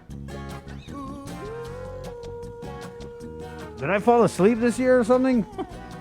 I don't think I've had a chance to fall asleep. 904. Let's go to the KUAM News Zoom room and catch up with. We got a couple reps from the Guam Association of Realtors Political Action Committee and the Action Pack here. So we have Claire Delgado from the GAR Pack. Good morning, Claire. She is right there waving. And then we have John Duenas also from Guam Association of Realtors. And then we have Laura Dakanai from the Action Pack. PACs were kind of a big part of this election, maintaining a steady presence from the early stages on even through the final days, through just a bunch of different ads. I saw some social media influencers doing some stuff for Action Pack. But let's start at the beginning. I wanted to go back to when, and I know Action Pack kind of had a big press conference announcing it, but if you could just walk us through the process of becoming a political action committee and maybe that moment where, and we'll start with the Guam Association of Realtors, where that moment where you guys said, hey, you know what? We kind of want to weigh in on this election. Let's go get registered at the Guam Election Commission and be a PAC. So, John or Claire, if you could just take us back to those first, the infancy stages of the GAR PAC. Well, we always have had a PAC, and we've done this a number of times, but I'll let Claire explain the RPAC. Right. Right, Claire. Yeah, like John was saying, first of all, good morning. The Guam RPAC, we're just an extension of the National Association of Realtors Political Action Committee, and we're on the local level. But we've always been fairly active, during election seasons, as far as candidates that we support. This year, though, excuse me, we were out there more as far as our advertising and our messages and our initiatives that we wanted to bring out. And then in tandem with that, we felt joining with Action Pack was also one way to further unify our voices. Laura? Hello, yes? Good morning, Laura. Yeah. Good morning. Good morning. Thank you for having us. And good morning, Claire and John.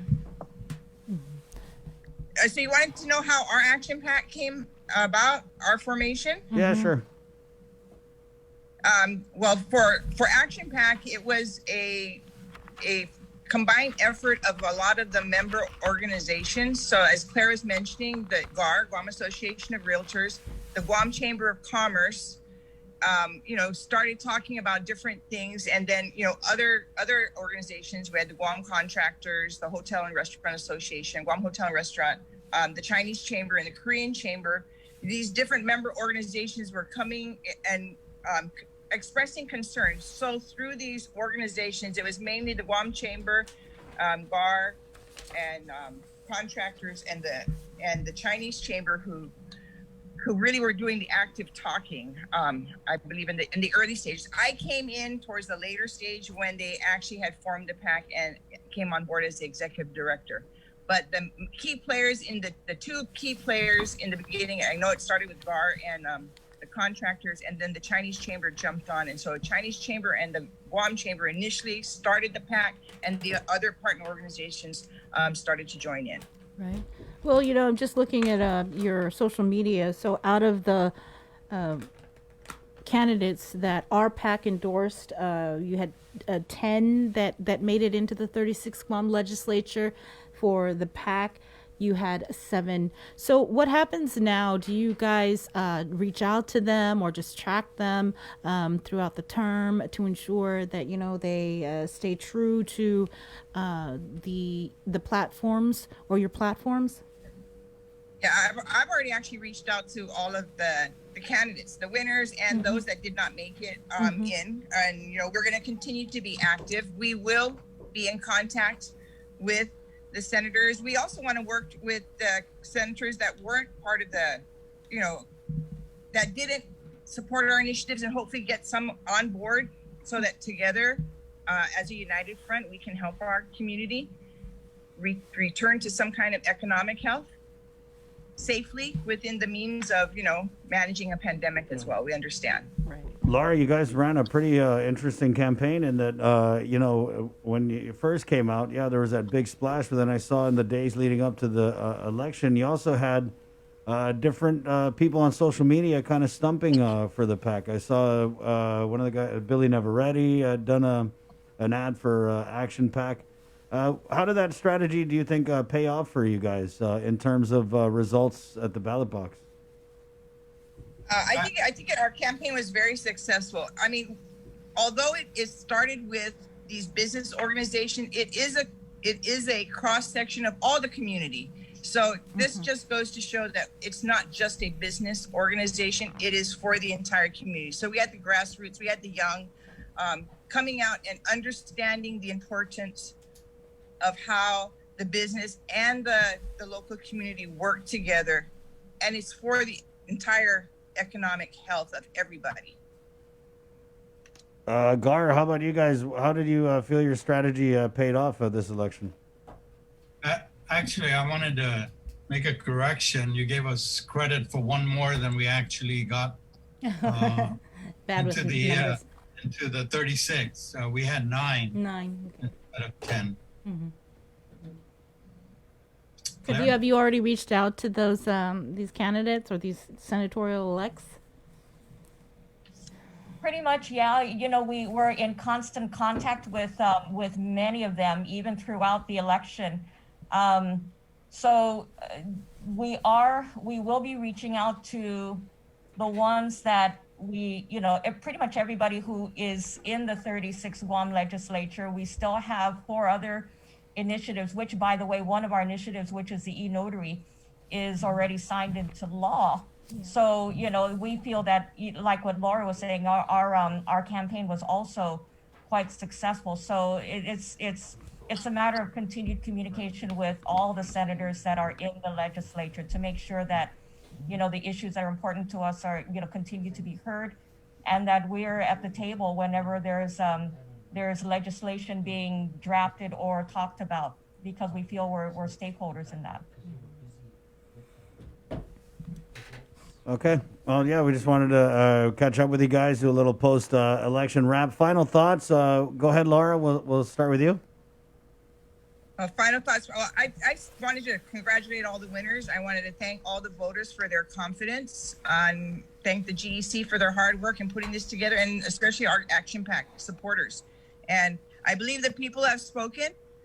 You know, we are in challenging times. We are in uncharted water with this, you know, pandemic. And based on the votes that were cast, you know, although our newcomers did fairly well, they voted for all incumbents and former senators. So I think it's the people speaking that they want some experience, and they're hoping that our senators listen. And because, you know, these PACs are also putting out, you know, our foot in what we are trying to accomplish within the community, and it's for the good of everybody. I just hope that we can all accomplish this together for the positive. Right. Thanks. So I'm excited, and I just want to thank everybody for all of their support, and thank you for having us. Thank you. John, Claire? John? Well, let me just say a few things. Yeah, we congratulate the winners, and it seems like we have an experienced body down there. We have a lot closer Republican-Democrat ratio, and I think I heard this saying that a scissor works because you have 2 opposing blades. So maybe, just maybe, we can get some action out of this legislature. maybe it's not going to be just following a party line. So with that, we're excited. We're in 2 years, we're going to be looking back to see if these candidates we supported actually did what they said they would do. Thank you, John. Thank you, Claire. Thank you. Thank you, Laura. Thank Guys, you. You have a there's- great day. There's virtual You too. frittata, and also I think Jason just brought the virtual chicken a la king. Ooh, that sounds good. That's a old family recipe, so try some on your way out, okay? All right. Stay That's safe. that. Okay. Bye, thank you. Hey, it's 9:14. We'll take a really quick. Chicken a la king, really? Chicken a la king? I just was thinking about parties because I played the DUB song. You're, and then- you're really playing up like my Howley side, right? That I would be bring the guy. Chicken a la king is pretty much a local You dish both by got now. Howley side. Stop. I mean, well, I'm going to be like that guy that goes to like a traditional island barbecue. You know, the boys are like, they're all Dude, smelling chicken smoky. a la king is on almost every fiesta table. And that I'd be I've the guy seen. walking in, guess who made snickerdoodles? You're really labeling me as that guy. Well, I shouldn't argue that because I have been that guy. Your snickerdoodle game is on point, dude. Thank you. Yeah, it's 9:15. We'll take a break and come back with more of the link on the breeze. 93.9. Good morning. Life as we know it changed this year. Our health, families, jobs, and finances have been in jeopardy. We've witnessed loss in more ways than one. And at a time when nothing could be more comforting than coming together to fill this loss, share the love, and lean on each other for support, we've been asked to stay apart for our own safety. This year on Giving Tuesday, the need will be greater than ever, but we'll also face more obstacles than ever in spreading love, kindness, and generosity to those who need it most. So we're challenging you, yes, all of you Guam, to help create a wave of generosity like we have never seen before. We can all do it. Small acts, big acts, businesses, schools, churches, clubs, men, women, children. Let's do this.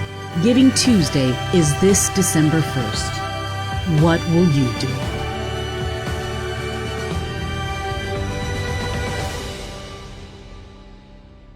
GU Self-Storage, conveniently located near the Harmon McDonald's. We offer affordable rates, online payments, and auto bill pay for your convenience. Plus gate access daily from 6 a.m. to 9 p.m. Call us today at 648-7867 for more information.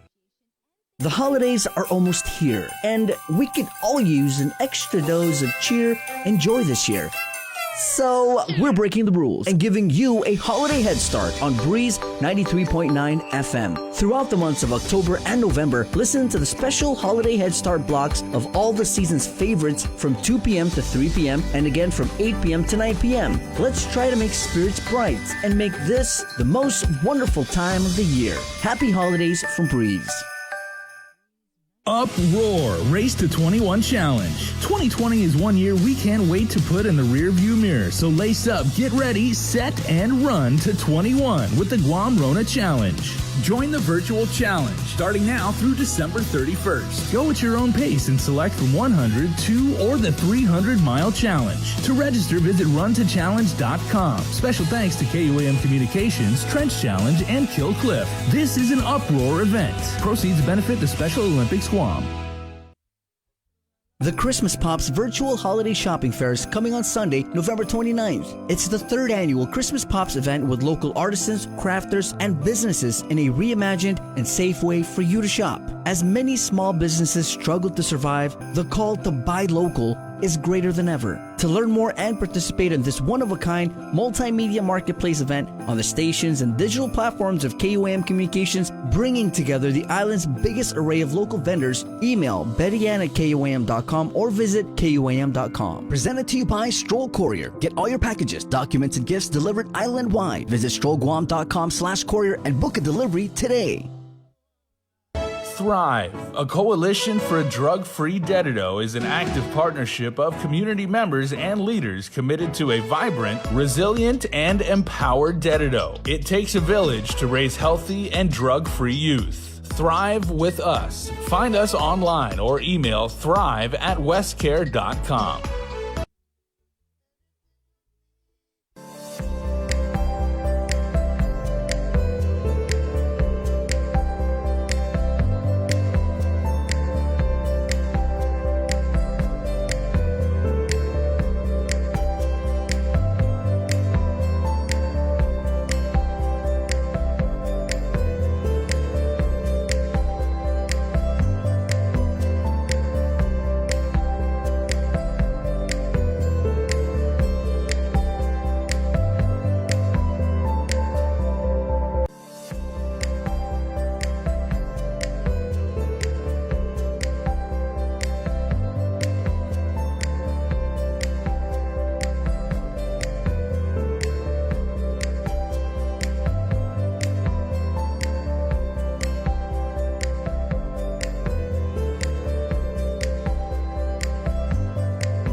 Mixed Plate Acoustic.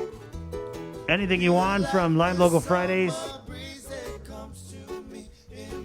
Right here on the link.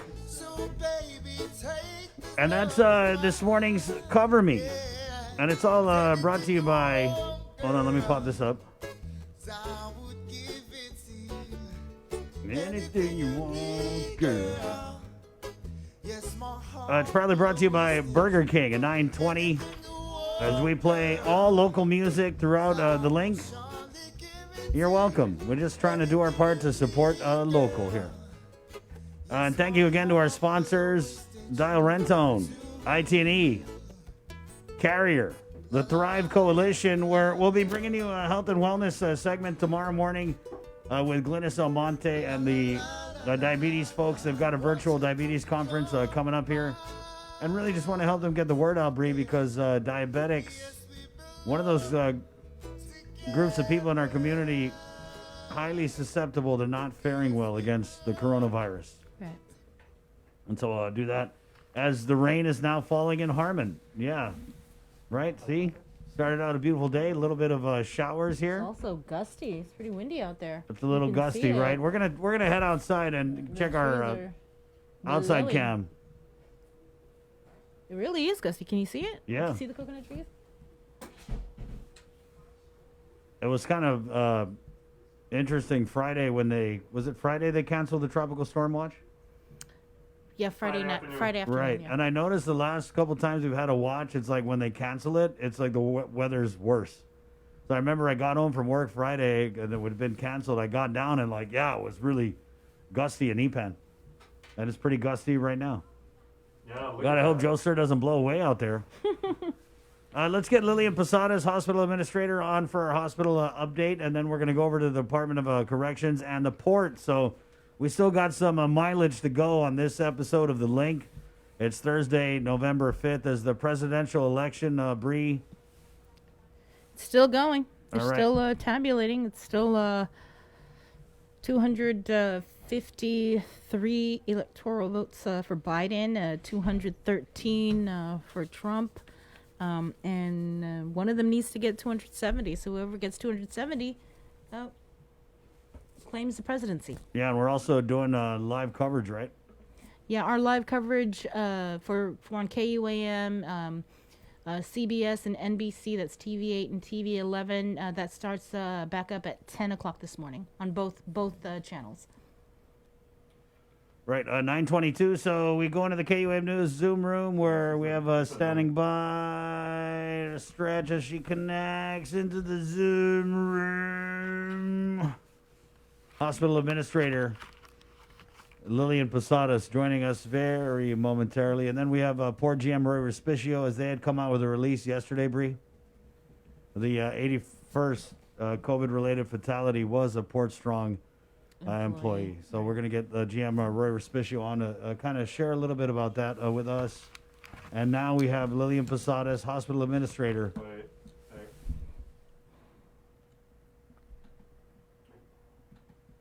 In the KUAM News Zoom room. And she's probably grabbing some empanada or frittata. Yeah. Good morning, Lillian. Good morning. Nice jacket. Good morning. Good morning. I'm sorry I'm running late, but no problem. You know, just other things just keep coming up. I'm sure. I know your time's very limited, so if we could, you want to just jump into our COVID update here, the Guam Memorial Hospital Administrator Lillian Posadas. Okay. Well, good morning. Good morning, Chris. Good morning, Bree. Morning, good morning, Jason. Guam. Good morning, everybody. Our census this morning is at 77, so it's kind of come down. And of course, we have had 4 COVID-related fatalities, and so it's sad news.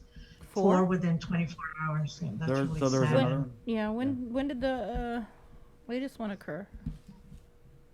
The latest one, a little bit after midnight last night, and I'm sorry, but I guess the JIC hasn't put it out yet, perhaps, because other things are going on. But we did have a 4th one a little after midnight last night. Do you know the age and any other details about that death, Lillian? It was a male individual in his 80s.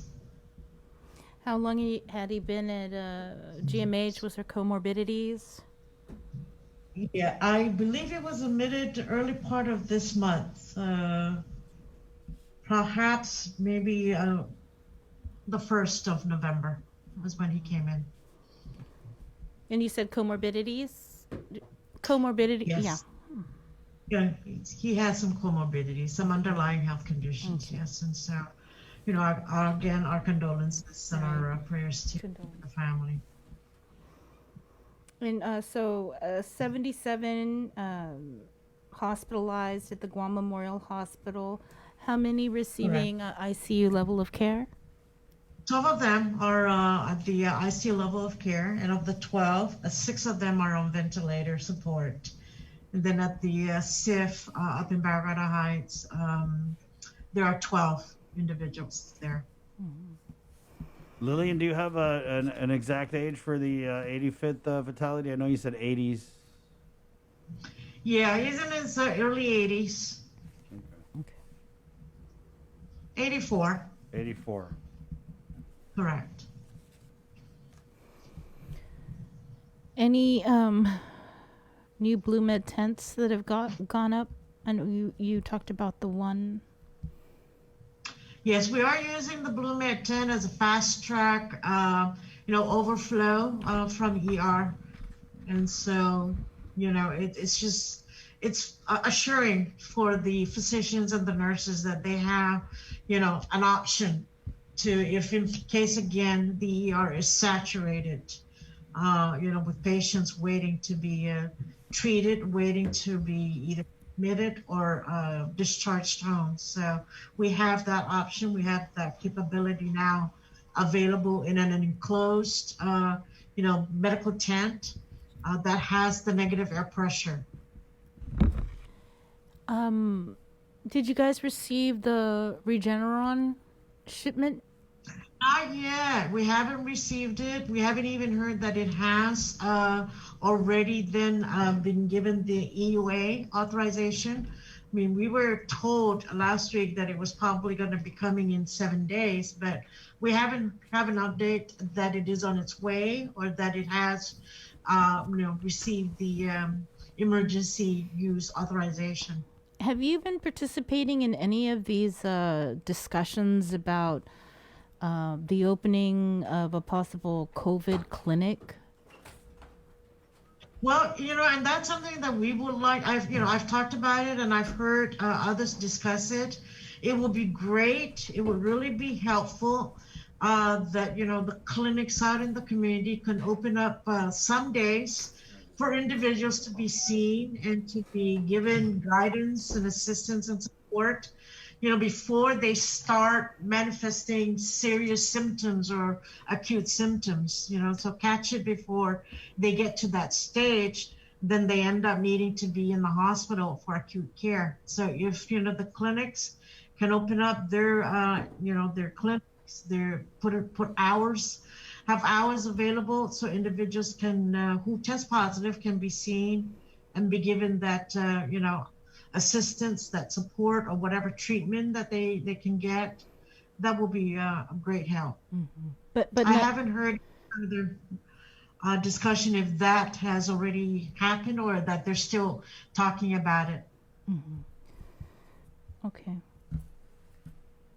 What about staff? Have you received any new nurses or respiratory therapists from your staffing solutions contract? Yeah, we have received. Was it Tuesday night? We received 13 additional staff resources, and it's a combination of registered nurses, respiratory therapists, and certified nursing assistants. And then we received again some, excuse me, some last night. And so, yes, we continue to receive the additional staffing resources, which is really, very helpful. We're anticipating to get next week some additional emergency room nurses, because that's what we haven't received. And, our nurses are in the ER. The ER nurses are just burning out. They're just calling in sick every now and then. And so we need to infuse our emergency room with ER nurses who have COVID experience working in an ER area. How many off-island medical professionals, nurses, do you guys currently have working and assisting GMH? As of yesterday, we have a total of 68. 78 resources from off-island from one staffing solution, and then 16 from the other staffing solutions company that we've contracted since 2018. And so total number of registered nurses out of that count, 68 are RNs in the various specialty areas, ICU, hemodialysis, telemetry nurses. Those are the specialized areas that we really need help in. And we've gotten the resources from the staffing solution agencies from off-island. We're requesting to have at least 2 physician intensivists. These are physicians who really specialize in the, particularly for the pulmonary critical care intensivists. Because right now, Dr. Algun is the only pulmonary critical care intensivist in our facility. And, we've been making her work 24/7. And even though we do have some, internal medicine physicians, her specialty is a rare specialty that, just really focuses on the pulmonary system. And that's what this COVID infection, attacks primarily, is the respiratory, the pulmonary system. And so Dr. Algren has been the one that's been our COVID warrior. Yeah. Throughout this whole time since March. And so we need to give her some help. I know one of the things we had talked about in the past was moving, I think you said it was the non-COVID patients over to the SIF. Is that still something you guys are seriously looking at? Absolutely. We're trying to utilize whatever capacity resources we have. And the issue, though, the challenge that we have with that SIF is the HVAC, the ventilation system. It's one whole system. And so we cannot really mix COVID and non-COVID until we get that resolved. And so we're working with the engineer, the contractor, to separate that ventilation system so that we minimize whatever cross-contamination through the ventilation, because, this virus is airborne. And so therefore we want to make sure that we protect the non-COVID patients from getting, the airborne transmission from those patients who are there who have COVID. So yes, that is still our goal, is to utilize that facility for both COVID and non-COVID. And but we need to make sure we have that safeguard in place. Is there a projected timeline on when you want to effectuate that? We've been wanting to effectuate it since last week, but again we're relying Yeah. Since ever Right, since. What's that? No, Chris just making jokes. I said sempre effectuate all, girl. Yeah, but we're relying on the expertise of the engineer, the contractors to help us, meet that, to resolve that issue. So Okay. we're hoping we can get that done soon. Speaking of engineers, the Army Corps of Engineers, I know they completed NAVFAC completed their work 10 days ahead of schedule. It was a week ago or something like that. Have they started doing the additional work that you were kind of mentioning last week when we spoke? Well, I think they did the assessment already. They completed the assessment. Just augmenting the electrical circuitry in that area is all that's left to be done. And we're hoping that that's not a complicated task. So yes, we're waiting again for their feedback on that one. Any more staff? Lillian test positive for the virus since the last time we spoke? No, knock on wood, we haven't received any new staff, and hopefully that it doesn't happen, because, it just says a lot that people are using the tools and the practice and the protocol to, keep their PPE gear appropriately, putting it on appropriately, and then doffing it off appropriately when they're in those COVID care units. All right. Thank you, Lillian. Thank you, too. You take care and stay safe. You too. You too, Lillian. We have a virtual, basically it's our post-election merienda, because I know a lot of people were up and they need to replenish their bodies with the essentials. So we have virtual frittata, virtual chicken. Okay. Oh my gosh. Yep. Virtual chicken a la king. Don't worry, it's low to no fat. It's that virtual. Okay, it's vegetarian? Yeah, it's it's vegan. Vegan frittata. Enjoy it. Thank you, Lillian. Take care. Okay, it's that. Take care. All right, Lillian Posada. So, gracious to give her time to us for our COVID census update. I actually missed the numbers. 77 COVID patients at the Guam Memorial Hospital. There was an additional COVID-related fatality just after midnight. Right. An 84-year-old man. He was admitted to the Guam Memorial Hospital on November 1st. He had comorbidities. There's 12 people receiving ICU level of care at GMH. 6 of those patients are on ventilators, and then there are 12 patients over at the CIF, the COVID isolation facility in Barricada Heights. Right. So, tragically, we've seen 4 COVID-related fatalities in the last 24 hours. We go now to the Port Authority of Guam, where they have lost a Port Strong brother, as a press release had come out from the authority yesterday that the 81st COVID-related fatality, who was, I believe, a 41-year-old man, was a Port employee. And so we have GM Roy Respicio. Good morning, Rory, and our condolences to the Port Strong fam. Yeah, good morning, Chris, Sabrina, and Jason. Henry St. Nicholas was a 49-year-old, 7-year Port Authority employee. And one of the first things that we did upon learning of his passing was to call his wife. And the first thing I asked his wife if I could have the authority to authorization to say that this is a COVID-related death. And she's, with tears holding back all the pain, she said, please express to everyone how real this coronavirus is.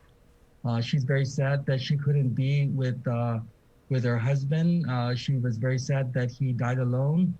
And these are some of the realities that these families are facing. And so as I made the announcement to all the Port Strong family, I was very clear to say that I'm doing this under her authorization, his wife's authorization, because we always want to respect the family's right to privacy.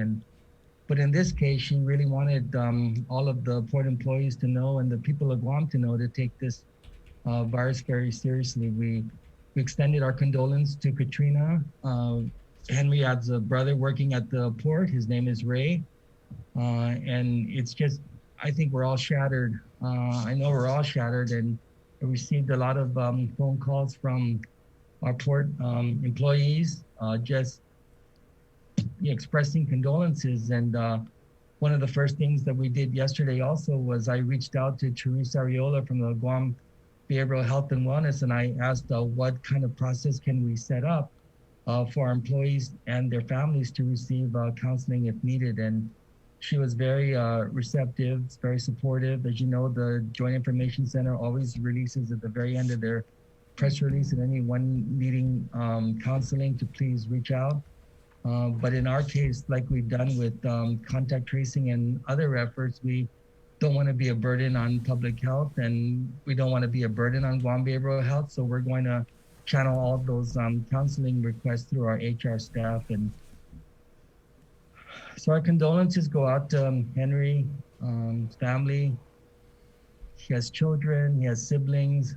More importantly, he has a huge Port Strong family, all of whom continue to come to work despite the uncertainties that we all face down here.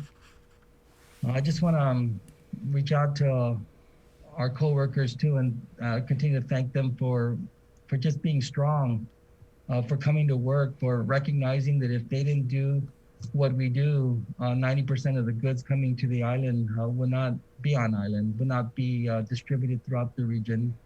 The supply chain is very critical, and I even told Katrina on the phone, I said, you know, Henry was in our video promoting the COVID app.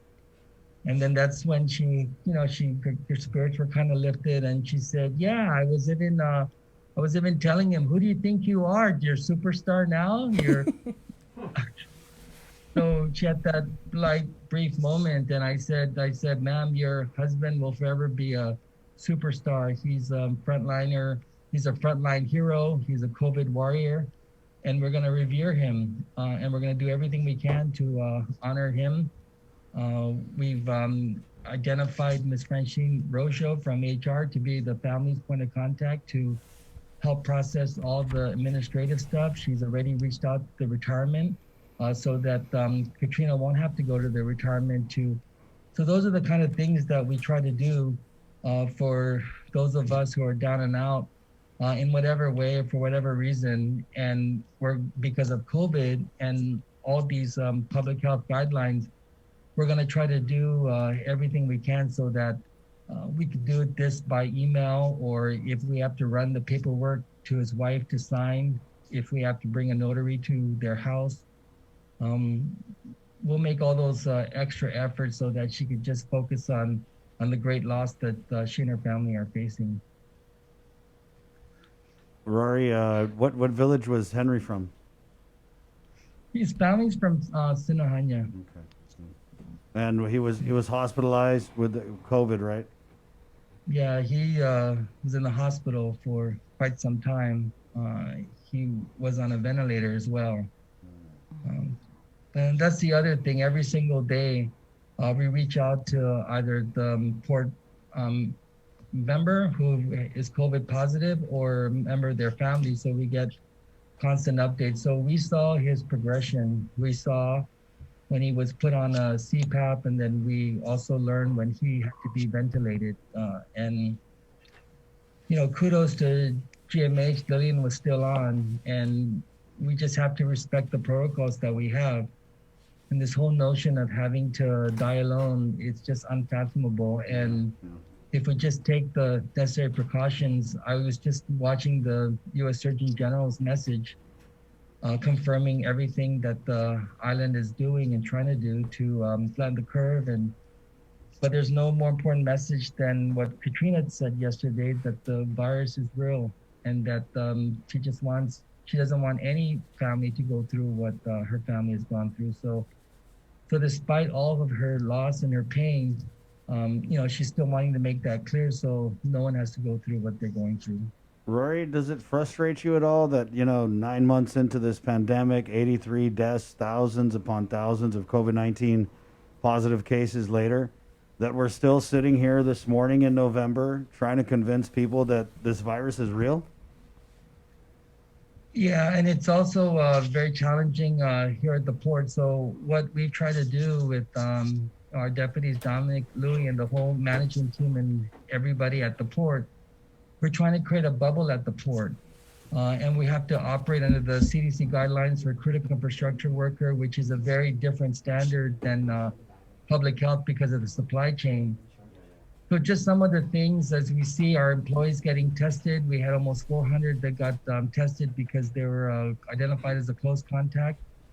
They can't go home and wait for the results. They have to come back to work. But what we do when they come back to work is we make sure that they create a bubble for themselves, that they're not exposed to anybody as much as possible, up to 15 minutes collectively per day, that they still wear their masks, they wash their hands, they sanitize their hands as much as possible. So if in the event there's another identified positive, you see that our number of close contacts that we identify through contact tracing is very minimal, because we just don't have them go around, and at least for the next couple days until the test results come back, those are the extraordinary precautionary measures that we're taking. But I do see employees sometimes, you know, their mask is under their nose, and I just call them out. I said, hey, put your mask on, put your mask up.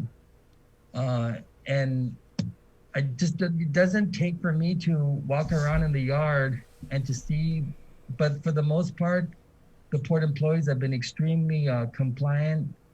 I'm very grateful that they're compliant. I don't believe we have COVID fatigue here at the port. It is frustrating, Chris, as you've asked, but we're innovating. We're trying to reinvent ourselves. We're trying to be innovative. We're saying, okay, we know you can't wear the mask like I'm wearing because they're out in the yard, they sweat, and it gets hard to keep on. So we have the cloth mask. In addition to that, we also ordered the scarves where they just pull it over their nose because of the kind of activity they have. So we're adjusting to their needs to make their lives as comfortable as possible, so they could take on all these precautionary measures. But I don't want to say it's frustrating because this is the new normal, and it's on top of port operations, which is challenging in and of itself. We're operating under this COVID-19 pandemic, and under this climate where we just have to keep reminding ourselves that we can't slip up. And that was Katrina's message that she wanted to convey to the port and to the community. Rory, before... You never know, you never realize how sad and how hard this is until it hits close to home. And every time we have a COVID-19 positive here, you know, I get the messages from the employees who tested positive. I tell them I can't say because of HIPAA regulations, but I also throw it back at them and say, well, what are you worried about? You don't have to worry if you kept your mask on, if you're not in the lounge. We're not doing those things here at the port. Then they're kind of reminded, oh yeah, you're right. Okay, so I'm gonna be okay. Well, you're gonna be okay if our contact tracing team didn't contact you. That means that you're not a close contact. And if you've been identified as a close contact, go get tested. And then if you're positive, we also have a group of employees here that give a care package, to which we're including a pulse oximeter. That was the Lieutenant Governor's recommendation, because as he was battling his own COVID-19 processes, he talked about that on your show, that without that pulse oximeter where he was monitoring his oxygen level. Yeah. So we're including that in all of our care packages that we give to our port employees that test positive. You know, Rory, before we let you go, the JIC releases, all we get are the numbers, 81, 82, 83. But like you said, you know, Henry was a husband, he was a father, and to you, he is family. And so just so that we get an idea of just the type of person he was, if you could just share, I guess, a memory you have of him. Well, Henry had a smile that can bring joy to anybody's life. And I'm also seeing our port employees posting on Facebook. They're posting pictures of him, gatherings that they had pre-COVID pandemic. We have an employee chat where the employees can write in their questions or comments or concerns. And as soon as Henry's announcement was made, so many port employees were writing in. A couple of them just very expressing just how much hurt that they're going through because they worked with him, knowing his wife, his brother here worked to the port. Henry was just an amazing individual. And even his wife said, despite what he was going through with COVID, he loved the port. She said he loved coming to work every day. He loved being called Port Strong. He loved being recognized by the community as a Port Strong family member.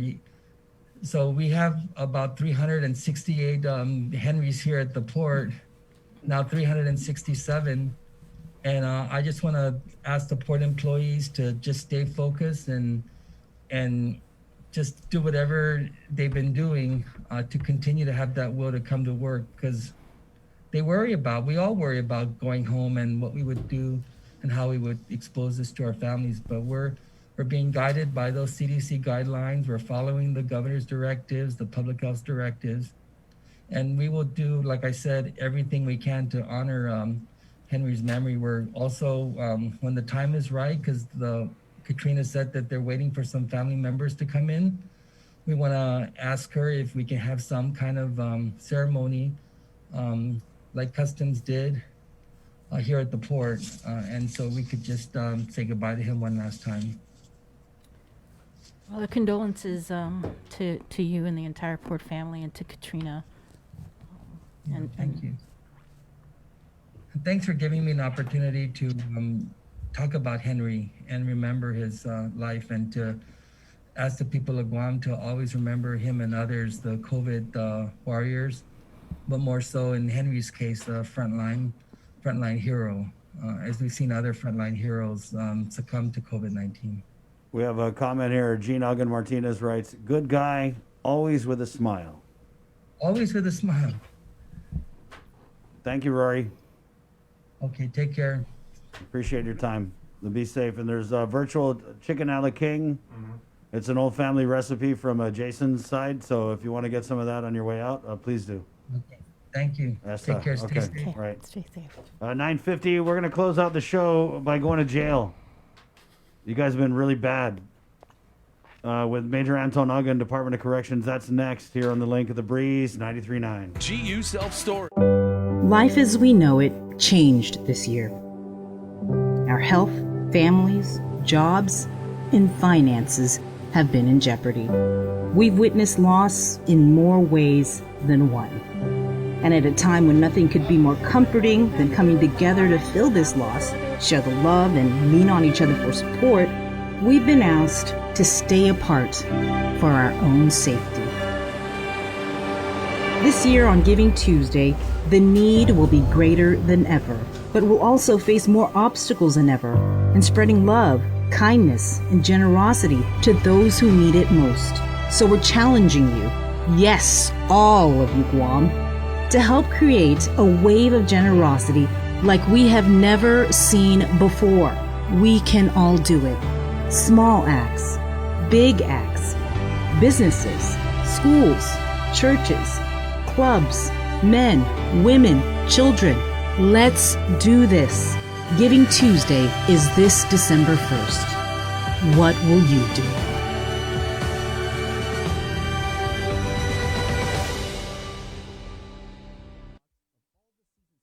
Thrive, a coalition for a drug-free Dedido, is an active partnership of community members and leaders committed to a vibrant, resilient, and empowered Dedido. It takes a village to raise healthy and drug-free youth. Thrive with us. Find us online or email thrive@westcare.com.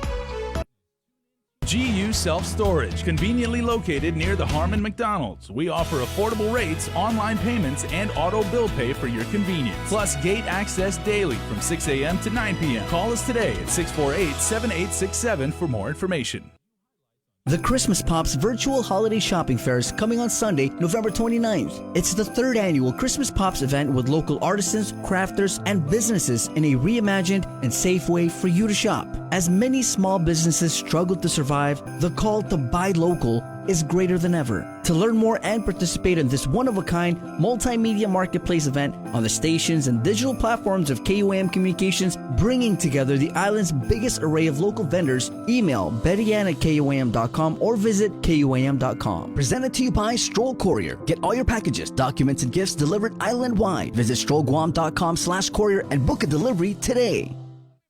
Uproar Race to 21 Challenge. 2020 is one year we can't wait to put in the rearview mirror. So lace up, get ready, set, and run to 21 with the Guam Rona Challenge. Join the virtual challenge starting now through December 31st. Go at your own pace and select from 100, 2, or the 300-mile challenge. To register, visit runtochallenge.com. Special thanks to KUAM Communications, Trench Challenge, and Kill Cliff. This is an Uproar event. Proceeds benefit the Special Olympics Guam. The holidays are almost here, and we could all use an extra dose of cheer and joy this year. So, we're breaking the rules and giving you a holiday head start on Breeze 93.9 FM. Throughout the months of October and November, listen to the special holiday head start blocks of all the season's favorites from 2 p.m. to 3 p.m. and again from 8 p.m. to 9 p.m. Let's try to make spirits bright and make this the most wonderful time of the year. Happy holidays from Breeze. We got your 6. At 6 a.m. with the link on Breeze 93.9 FM. Bree and I connect you with all the latest news and information you need to know to start your day. Then check back with Guam's news leader at 6 p.m. for the day's top headlines with KUAM News Primetime. From 6 a.m. to 6 p.m. and everything else in between with KUAM Digital, we got your 6.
Good morning, Guam. On this Thursday, November 5th episode of The Link on the Breeze, 93.9, 958. That's Chris and Christy from Inarahan.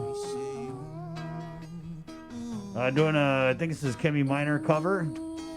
958, we're KUAM FM Magatni Guam. Let's go over to the Department of Corrections, where he's sitting by right outside the compound. But, you know, Major Anton Ogun, so cool. He can sit outside in front of the prison during a rainstorm and be absolutely dry. But good morning, Major. Hi, Anton. Unmute, Major, unmute. Good morning. Good morning. Good morning. Well, let's just get right to it. Update on the testing is we had a bunch of officers, right? I know we spoke with you last week and tested positive. Anything new to report, Major? Don't move. I'm right now we have 42 officers on quarantine. 8 recruits, 33 officers, 1 civilian that are on quarantine as a result of contact tracing. I have 26 officers that are positive. Wait a minute. 7 recruits, 17 recruits, 18 officers, and 1 civilian that are positive. So my COVID status for today is I basically got 68 officers that are, or 68 staff that are offline. How many you got working? All the remaining that are not offline. How many is that? I mean, we have 200 officers. Okay. So you got about with a the third. officers that are out, we still have more than 160 some officers available. Obviously, this is affecting Wow. the operations, Major. In what way? I'm sorry, Chris. What did you say? This has got to be affecting the Yeah. operations, right? So, how are you guys managing? Yes, it is. We have reassigned personnel. I have even internal affairs now. Officers are out on the line, taking over transport. We had to suspend our incoming for the week again. Mm-hmm. We were scheduled to have it resume this past Monday, but because of the officers, all the officers that are out, we've had to suspend that operation again, just in order so we can use all the visitation staff to cover down in other areas. What about So go ahead. what about the inmates and the detainees? Are any of them exhibiting symptoms, or any of them having to be? Well, I mean, they're kind of on quarantine anyway. But what have you had to do with the inmates or detainees? Anything different? We don't, as of this point, we don't have any reported inmate or detainee being positive. Last week, we did have 1 detainee that was arrested by GPD that subsequently tested positive, but that gentleman is no longer in our custody. We did have him temporarily housed in our quarantine unit for the duration that we did have him. And those officers that transported him, those are the officers on quarantine. Those are a few of them are make up the number for the quarantine officers, because they had direct contact with this gentleman. We are doing testing today, right now, as we speak, on our 200 plus staff that are currently here. It's undergoing right now until 12 o'clock. In fact, after this meeting, I got to go up and get my test. How are you, Major, feeling? How are you feeling? Because you coughed and you kind of sound like you're a little congested. No, I'm fine. I just have a sore throat, but I'm fine. And you're still working? Aren't you supposed to stay home if you're sick? No, I'm not. Just a sore throat from talking, I guess. My voice just got a little, But, and then tomorrow we're going to be doing inmates. We'll be doing the inmates in Manila. And then next week, we're going to test a Ganya population again, second round. The 26 positives, are they all officers, recruits in Manila, or Manila and in Hagåtña? All the officers are from Agana. All 26? All 26, it's actually 25 officers and 1 civilian, but they're all from Manila. Manila or Agana? Manila. I don't have any officers in Agana that are positive as of this time. Okay. And then the 60 plus on quarantine, you said they're on quarantine because they had come into close contact. Are they, who are they? Are they other staffers there, civilians, what? For the quarantines, the ones that were close contact, I have 42. 8 of them are recruits, 33 of them are officers, and 1 is a civilian. And have they been tested already, or are they going to get tested today? Yes, they've all been tested. A few of them, I think, are still waiting for results. The other remaining of them have tested negative, but they're still doing their 14-day quarantine. Okay, just for clarification, Anton, you said 26 positives, 25 are officers working in Manila, and then the 1 civilian, right, that tested positive? The positives are 26 staff. 7 of them are recruits. 18 are officers, and 1 civilian. The civilian also works in Manila? All from Manila. All from yes. Manila, okay. Do you, it just seems like it's a lot of people that are out over at DOC. I mean, are you trying to get help? From GPD maybe, or yeah. The guard? I mean, no, I mean, the director is in communication with the governor's office, but at this time, with our limited operations, the fact that we've reassigned our personnel internally, at this time, we are still holding strong. And at this time, we're not really seeking any assistance at this time. But again, if the numbers go up, then that could change as far as us needing assistance. This could change by tonight, right? Good. When the results come in. It depends. Right, it depends if the results start coming in, what results start coming in, if other officers need to be quarantined. We have a few that are going to be coming back, I believe, by next week, that have been on quarantine for more than 14 days by next week. So some of them will be coming back. I mean, you sound really calm about it, but how serious is this?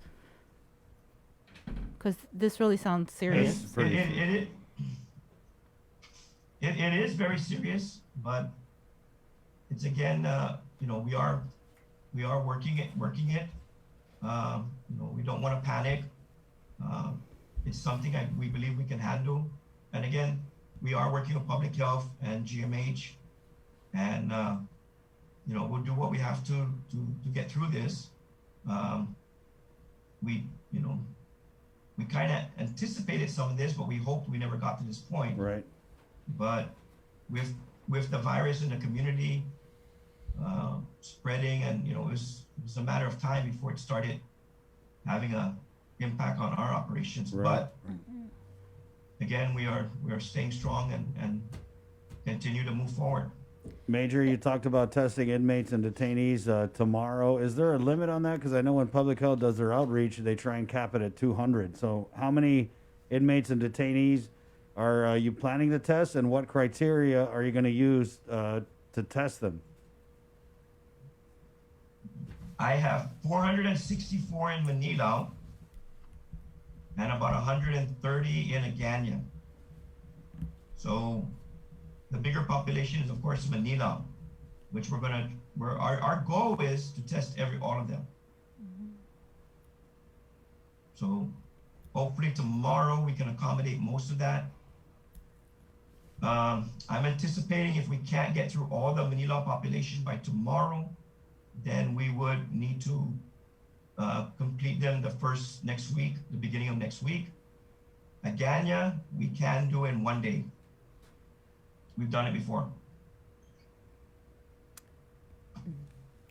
Have you had to do, or DOC had to do, like disinfection or sanitizing of the facilities there? Did you guys do that? We do we have our own cleaning supplies that we do disinfect. The staff and the inmates are given supplies to clean, and so there has been, we've been giving out more supplies so they can continue to clean their housing area and the working units, the control where the officers are stationed. I'm talking about like how, over your neighbors, the Department of Youth Affairs, they called in GFD, and other agencies, I want to say, have called in the Guam Fire Department to go in there and do like the deep sanitizing and things like that.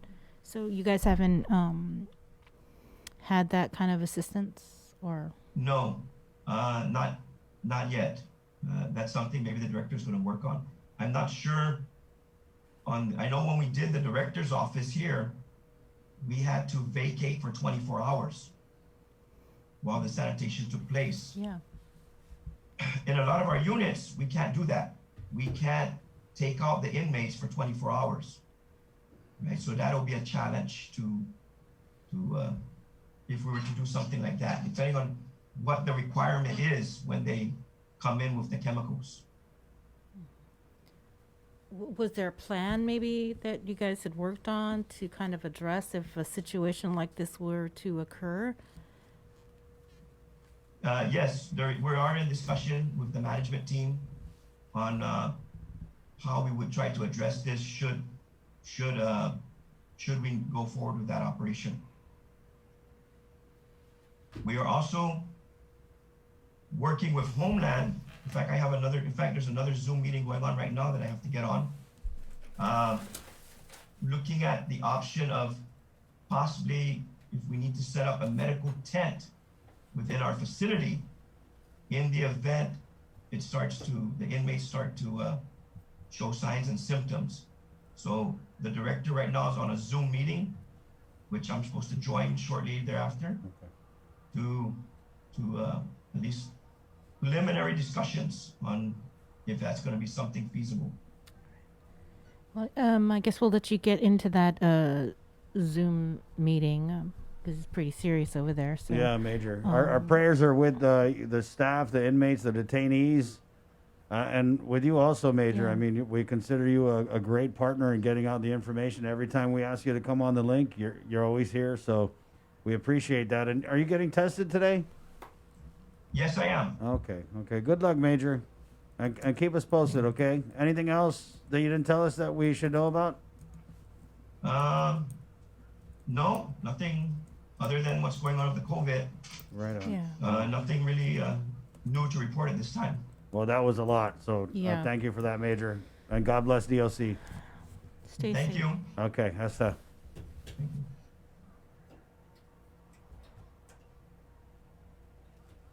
Whoa. Damn, I was not expecting that. Miss a link, miss a lot.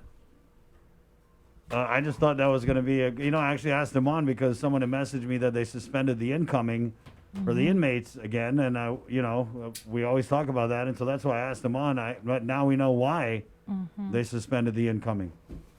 Wow, 26 positives, 42 officers on quarantine. So a total of, I want to say, 68 staff that are not working over at DOC. And, there's 200 officers. So what is that? So a little over a third.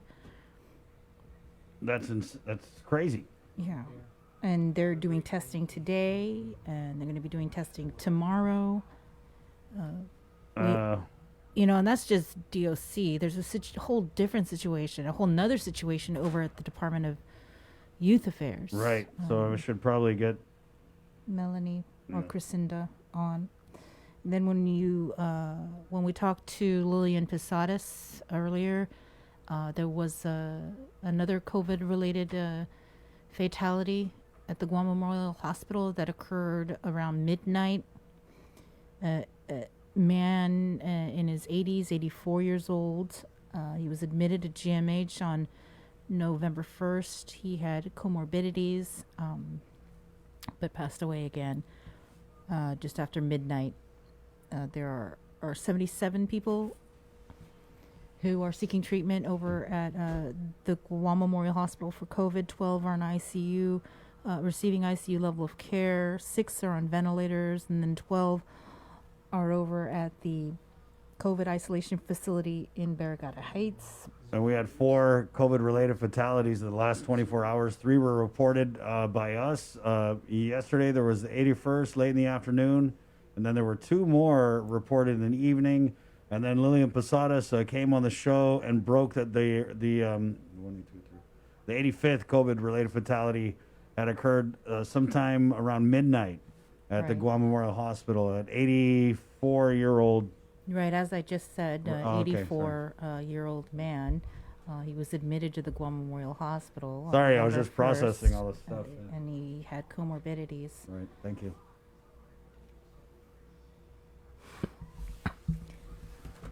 I'm concerned about Major Uggan. Yeah. He looks sick. He sounds sick. He has a sore throat, but he went to work. That's something. Go ahead. I don't know. That's something that we hear about from the doctors a lot. If you're sick, stay home. And I guess He said he didn't have a fever, just that he had a sore throat. But I think even still, right? Yeah. But they don't have a whole lot of people. I mean, And that's a challenge, I think, in a lot of workplaces where we're seeing this massive, widespread transmission of the virus in the community. And, they're saying if you're sick, stay home. If you don't, you run the risk of spreading it to all your coworkers. And it's everywhere. The virus is everywhere. Yep. It didn't take a break because election. It's still out here. 10:15. Thank you to our sponsors, Dial Rent to Own, IT&E, the Thrive Coalition, the Cabo Enterprises, Carrier, and also want to welcome aboard Burger King for jumping on our Cover Me segment, where every day I'm going to play a local music cover and tell you about all the great things happening at Burger King. So thank you so much to Burger King. Joe Sir, Jason Solis, Ken Janier, our team in Master Control. Obviously, there's going to be a lot on the primetime show. We got your 6 with the KUAM News team. Good job today, Sabrina. Good job, Chris. Good job, Joe Sir. Good job to our Master Control. And thank all of you for listening, watching, and streaming. We really appreciate all of you. And please, everyone, just stay safe. Please do. We'll leave you with this track here from Eric Borja. It goes like this. 10:16. This has been another episode of The Link on the Breeze 93.9. My name is Chris. I'm Sabrina. Esta. Adios.